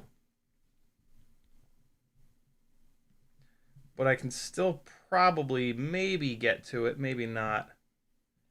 Let's turn it again. This is our... Oh, I'm going to be able to plug this 04 in with just a plug header. That's pretty cool. On the Tune RC, I had to direct... Oh, wow, the stream's running like shit. Yeah, YouTube is... YouTube's memory leak is grenading the stream. Let me know if it's unwatchable, friends. So... Okay. This would be good for the Mini Mortal T, but it's not great for this. Let me rotate it once more clockwise.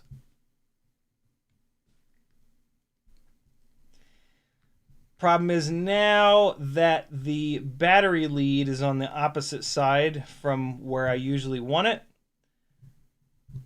But life is about compromise.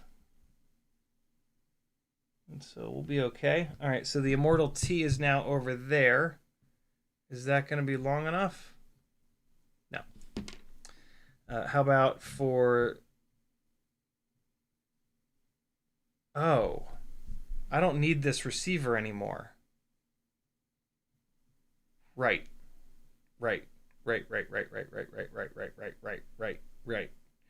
I don't need this receiver here anymore. The Tune RC Poly doesn't have ELRS built in. This does. So this build just got even simpler, which is pretty cool. So I can pull this and this. Watch, the first battery out, this AIO is going to catch on fire, and I'm going to have to do this all over again. And I'm going to I would not do this AIO again, I don't think, because it doesn't have Blackbox. It's just silly to have.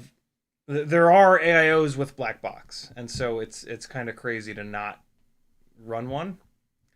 To be honest, it's totally fine, because like we don't use Blackbox that often. Oh my god, this Immortal T is kind of stuck in here. How long is the wire on this Immortal T? Is it maybe, sorry, Mini Mortal T? Is it maybe longer than the HD0 wire? Let's take a look. Oh, it's way longer. Okay, I'm going to keep this antenna in here. And I'm just going to put this other antenna with this receiver. So that means I need to cut this receiver opened. Okay. Come on. Come on. Come on, come on, come on.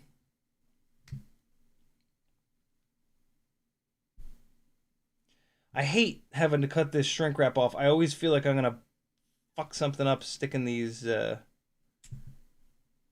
cutters into this. Hey, we're good. Okay. All right. So pop that off. Okay, so we've got a perfectly good antenna that's kind of sort of stuck in the back part. Oh, so this is an XR1. Okay, cool. So I'm going to put this XR1 with an HD0 ELRS T antenna on an infinitely short little cable.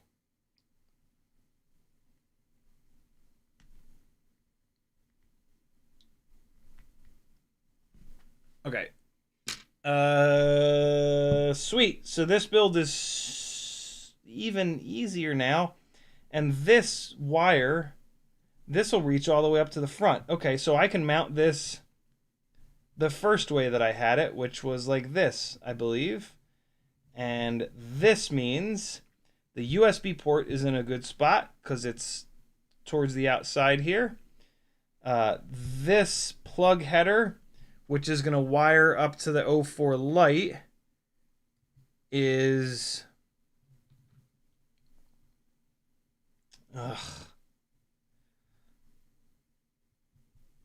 So it's right next to this plug header, so the wire is going to come out of one and go into the other.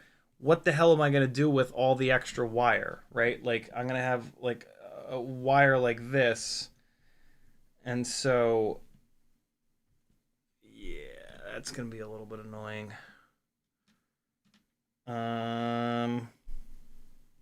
Yeah, so for example, even when the wire is all wound up, it's going to be all over the damn place. I would rather have this plug header on like another side. Maybe I can rotate the 04 though. So if I rotate the 04, this camera wire is stuck down to this E6000. Okay, there we go. So if I rotate the 04, let's say this direction, what happens here? Well, shit sticks. Come on.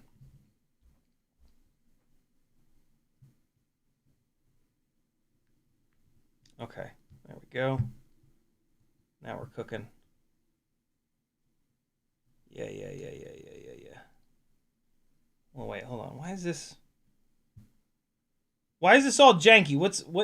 Get out of, get under, go under there. You go under there. You go. Okay, there we go. Okay, so if I rotate this all the way around like this, what's that look like? Okay, USB port is here. Camera cable is now way too long, but who cares? We just coil that up in the front. So now it's that side against that side. Okay, that might work. Balls. We're hitting on the USB-C. Oh, yeah, we're hitting the USB-C hard, too. There's a component on the bottom of the 04 that sits down pretty tall.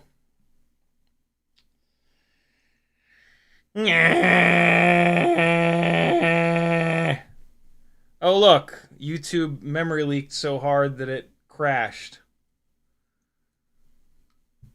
I remember that.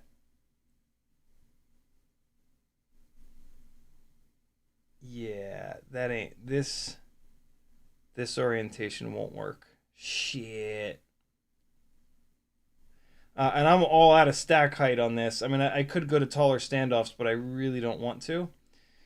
So... Okay. Let's get this up and out of here. Okay. Well... So for good USB access, this is either going to be like this or it's going to be like that. These are the two ways that it's not a pain in the ass to plug into the USB port on the flight controller.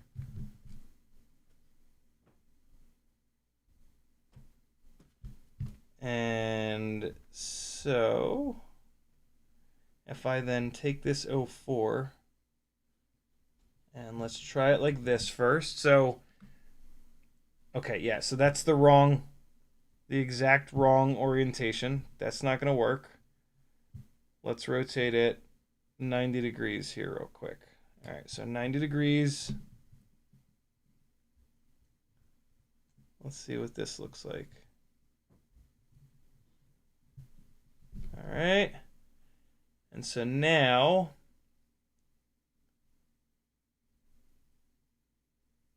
the USB port is somewhat clear. I might actually need to go up to taller standoffs on this.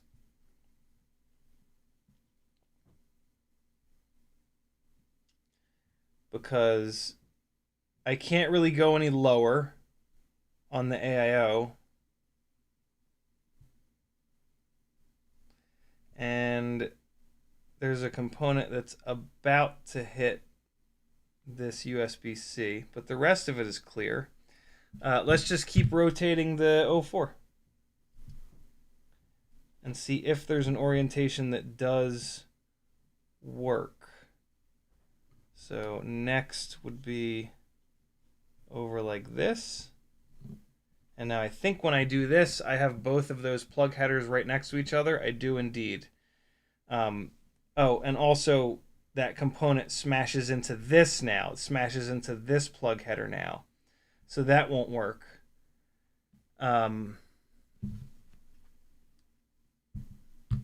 Okay. So either the USB on the 04 or the USB on the AIO are going to be in annoying positions. It's going to be one or the other. There's no way to have it both ways, which is the most FPV thing ever. Here is the last orientation of the 04.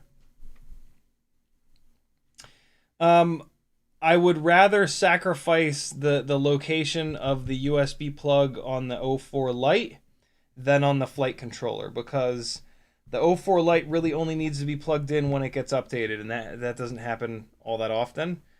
Oh shit, no it doesn't. I gotta pull footage off of it because there's no memory card on the 04 Lite. God damn it. Well, that actually doesn't look too bad. That looks like a... Let's see. That's backwards. Will I be able to get at that? No. No, there's no getting at that. That's absolutely buried in there.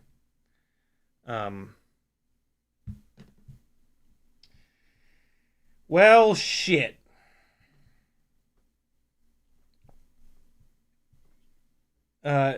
There is the option of mounting the HD0 Gamma upside down. Let's take a quick look at that. That is going to be annoying as shit because the antenna plug is going to be completely... is going to be on the bottom, and so I'll have to take the whole stack apart to unplug the antenna, which will be maddening. Also, they've got two different buttons on here. I guess a boot button and a bind button. Those would now be on the bottom, which would kind of suck. But let's just see if it's even possible with the way that this frame is laid out. Just get these motor wires out of the way. Yeah, because there's a chance that like something will hit. Man, this thing still fucking reeks of electrical fire. Good God, man. All right, so if I mount this upside down,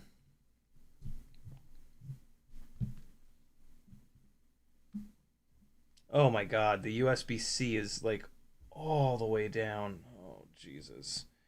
And it's kind of obscured by this press nut too. That's not going to work. And then it'll be the same on the other side versus if I rotate it like this. Yeah, this ain't great.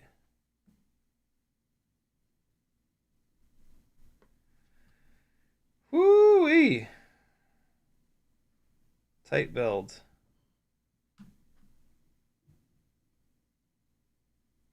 Yeah, I don't think it's gonna work with this upside down, because trying to get access to that USB port is gonna be a motherfucker. It might not even be possible. I might have to take the stack apart every time I need to plug into USB, which is obviously completely unrealistic. So yeah, I can't mount this upside down. Well, okay.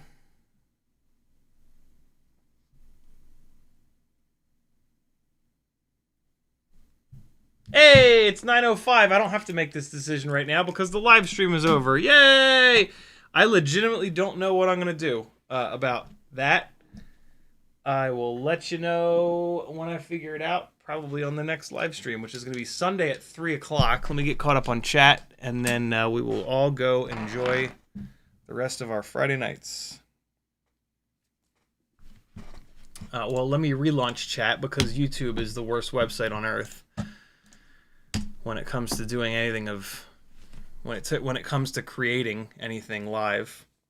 Oh, Jesus, this fucking chat is just layered with stuff. All right, let's see. Where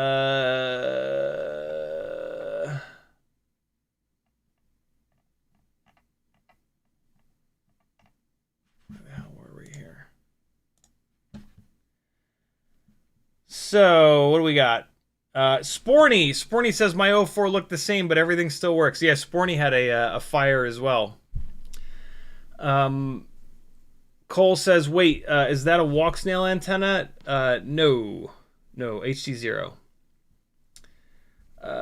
Cole says, what's the story of this thing just shit the bed in midair? We talked about that. Cole also says, DJI got, we got that. Cole also says, I think we can all agree that the frame would taste better if you left it seasoned with the molten sputter of your fallen AIO. The Ghoul says, speaking of blown up stuff, I fried the MOSFETs on an X14 2S 75mm whoop. Are you still selling yours? I am not. No. I mean, I do have a 2S build that is going to be going up on Etsy, but it's not. It doesn't have an X14. I think it has an X12. Uriel says some small sand grind could be sucked in there. He also says I have fat fingers. I'm good with tweezers. Looks like Striker has a series of questions here. Let's see. I have some 4S 550 R lines laying around. Any build you recommend for it? Low power, either 2.5 inch or 3 inch. Striker loves the concept of your frame. If a frame is going to be AIO centric, you might as well make it as compact as possible. My frame is absolutely not AIO centric. It is 20 by 20 stack. It was specifically designed for a 20 by 20 stack. At the last minute, Ryan convinced me to put the AIO holes on it begrudgingly. And I said, yeah, sure. And so yeah, some of these problems that we're running into are what I hate about AIOs. And so I'm annoyed. But we wouldn't be able to do a build like this if it was a 20 by 20 stack only. No, we could. No, I guess we couldn't. We only put. No, yeah, we could do this with a 20 by 20 stack. The deck height would have to come up because Ryan also did 25 by 25 holes on the top plate. So we could hang the 04 light off the top plate like that. I might actually do that. That would fix the... That makes the battery strap a real motherfucker. But it would solve some of these clearance problems. I might actually end up doing that.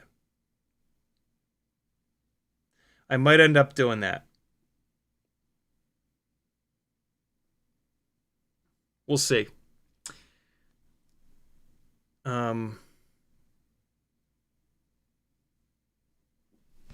Yeah. Options. Build options, man. What standoff height are you running? I bet you could run 15. So it is a split base plate design, so the fronts are always going to be longer than the rears. At the moment, this is 20 front, 15 rear. But I have a funny feeling I'm going to need to go to 23, 18. You can also go to 30, 25. But that would be way too tall. So yeah, it's looking like I'm going to need to go 18, 23. I think I have some 18s floating around. For the 4S 550, I was thinking maybe 2.5-inch 4S Freestyle on 1404. 1404s are going to be a little big, maybe. If it's a lower KV 1404, you're probably okay.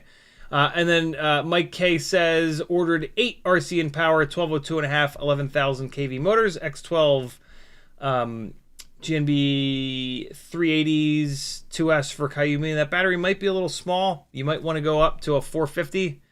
I'm about to pull the trigger on Goku 2S 12 amp AIO 04 light. Nice, dude. That's a nice birthday present to yourself. That'll be a cool build. Think about the 450 2S batteries though. Levster says have a great weekend. Yuke says breach of contract, break out the hammers. Thanks for... Oh shit, I forgot to fly. Damn it.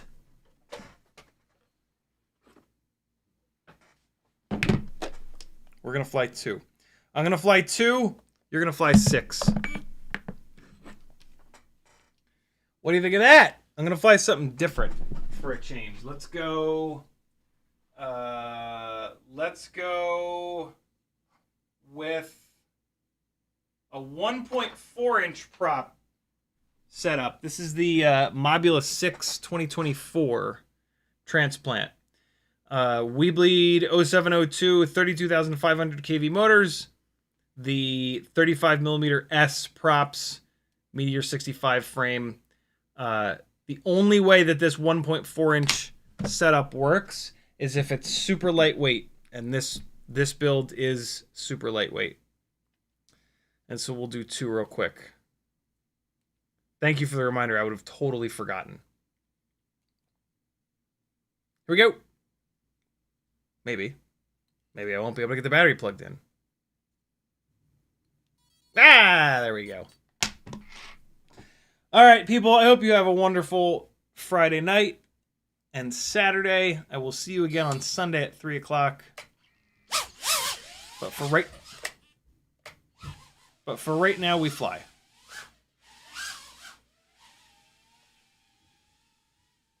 The bigger props paired with the lighter weight makes this like very slow. Oof. I ding that lamp good and hard. Little boo's in there cooking, it looks like. Man, this camera is awful. It is blurry as shit. Gotten used to the Runcam Nano 3. Which usually gets a bad rap for being kind of shitty, but man, it is better than whatever this camera is. I can't see a fucking thing.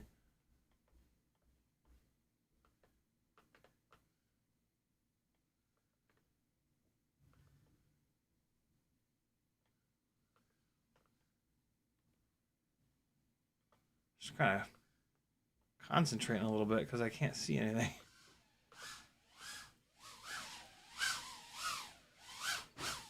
Hey! Ah! That chair is in like the most difficult spot ever. So this this frame is an example of one of the ones where the propellers rotate down below the guard. And so a lot of these little bumps, you'll notice the rig spirals out of control. That is because the propeller, that's because there's a propeller that's hitting the standoffs for the duct, and it's stalling the motor out. That's why it's important to have the right motor height. This thing just threw a propeller. Yeah. Motor number 2 is propellerless. Where'd you go? Propeller, there you are. I'm just going to put it back on. We'll see if it wants to stay on there. If it comes off again, I will replace it. Oh, no, I won't replace it. I'll fix it. Fuck it, I'll fix it now. The way that we fix these things is we take our least favorite sharp-tipped tweezers, which I've now put up here. We put it inside the hole of the propeller, and we just try to score the inside of the mounting hole up a little bit. So just put it in there and just rotate it around, and it'll make the prop fit a little bit better and probably not fall off again. All right, there we go. Let's keep going. Oh my God! Oh, it's so angry. It's so angry. Be cool. Be cool, little fella. Literally be cool. Why is it oscillating like this?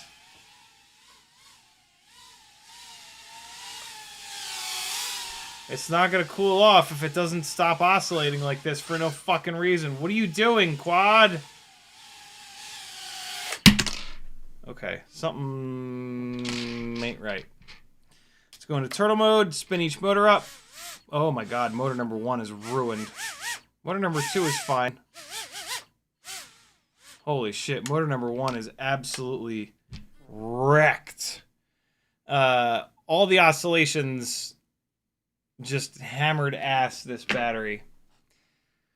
So either motor 1 has a bent motor shaft, which it totally could be, because these are only 1mm motor shaft motors, or the propeller on motor 1 has left the chat, and so we are going to swap out the propeller. Got my little propadial on here.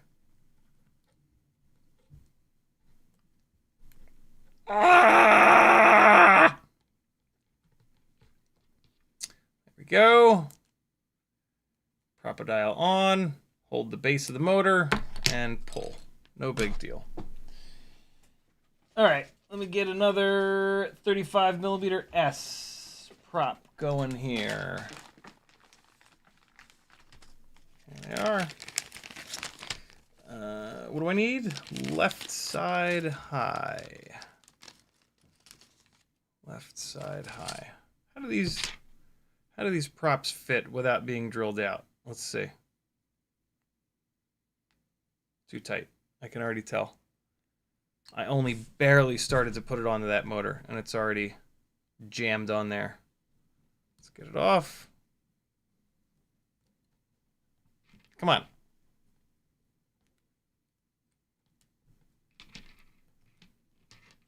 There we go. Okay. Jesus. Oh my God. Yeah, okay. definitely don't put these Gemfan 35mm S props onto any motors without drilling them out. They are way too tight. That would have absolutely hammered that that motor shaft. All right, once. Oh yeah, this prop is tight. Twice. That felt pretty good. Let's try it. And so, don't push too hard. Just chill. Just chill.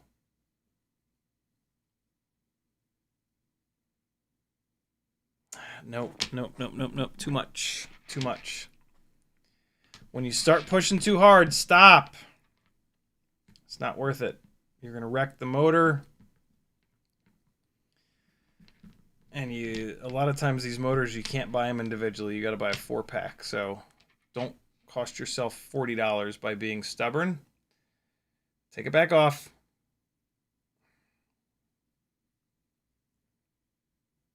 Oh my God. Take it back off and drill it back out. Drill it out a little bit more.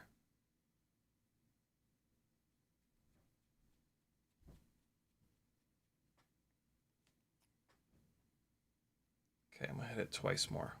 Once, and then twice. There we go. When you spin the drill bit in there, it doesn't remove as much material as when you just pull it straight out without rotating it. There we go. That's perfect. Okay, last battery. That first battery was a Weebleed 340. This one's going to be a Lava V2 320. FizzPV says, is that antenna the super stubby True RC? It is an old True RC that I cut down and direct soldered to this flight controller when the UFL broke off. So it was like a full-length True RC Singularity that I think it got hung up on something, and the UFL got ripped off of it.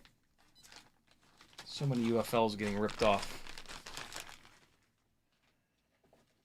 All right, last battery, friends. Thanks for hanging out. CiottiFPV.com to support me. I do rely on your support to be able to do this full time. If there's something in the world that you enjoy, support the living shit out of it. And it'll stick around. And it'll also get even better.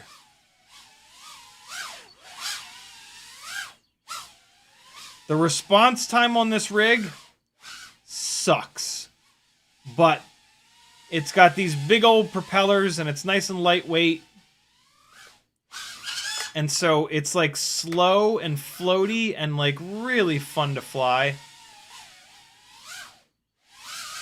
But like making a quick correction is really difficult because the 0702 motors are perfectly optimized for 1.2 inch props, not these 1.4s. Fuck.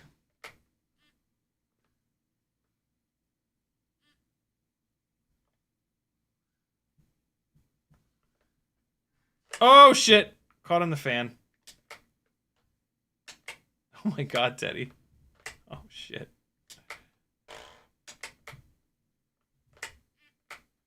Oh no. No! The carpet is lava!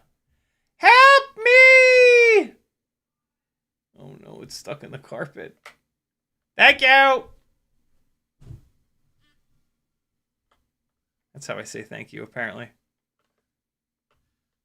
Woo! Fan tried to get me again. Oh no! That was a hard hit. I don't know what I was trying to do there.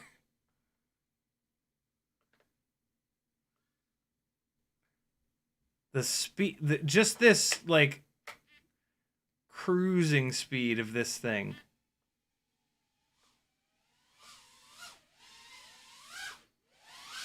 Ah! It's like, it's so cool to just, like, you and just leave it at full throttle for like another quarter of a second versus the smaller prop stuff. But it becomes like a sickness. Like I just leave it. I just leave it at 0 throttle for like way too long. It's just too much fun. See if we can get a half decent mirror flip in here. Decent. Decent.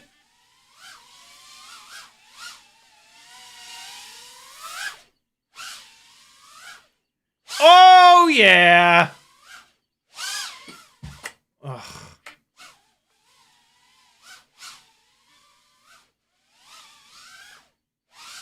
How you like me now? It's also not like, it's not that hard to adjust to it. Oh.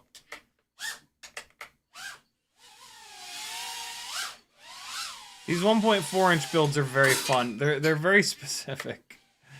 And they have to be lightweight. Like, you can't do this build with a 2G4. The 2G4 is way too heavy. It also doesn't fit in this frame.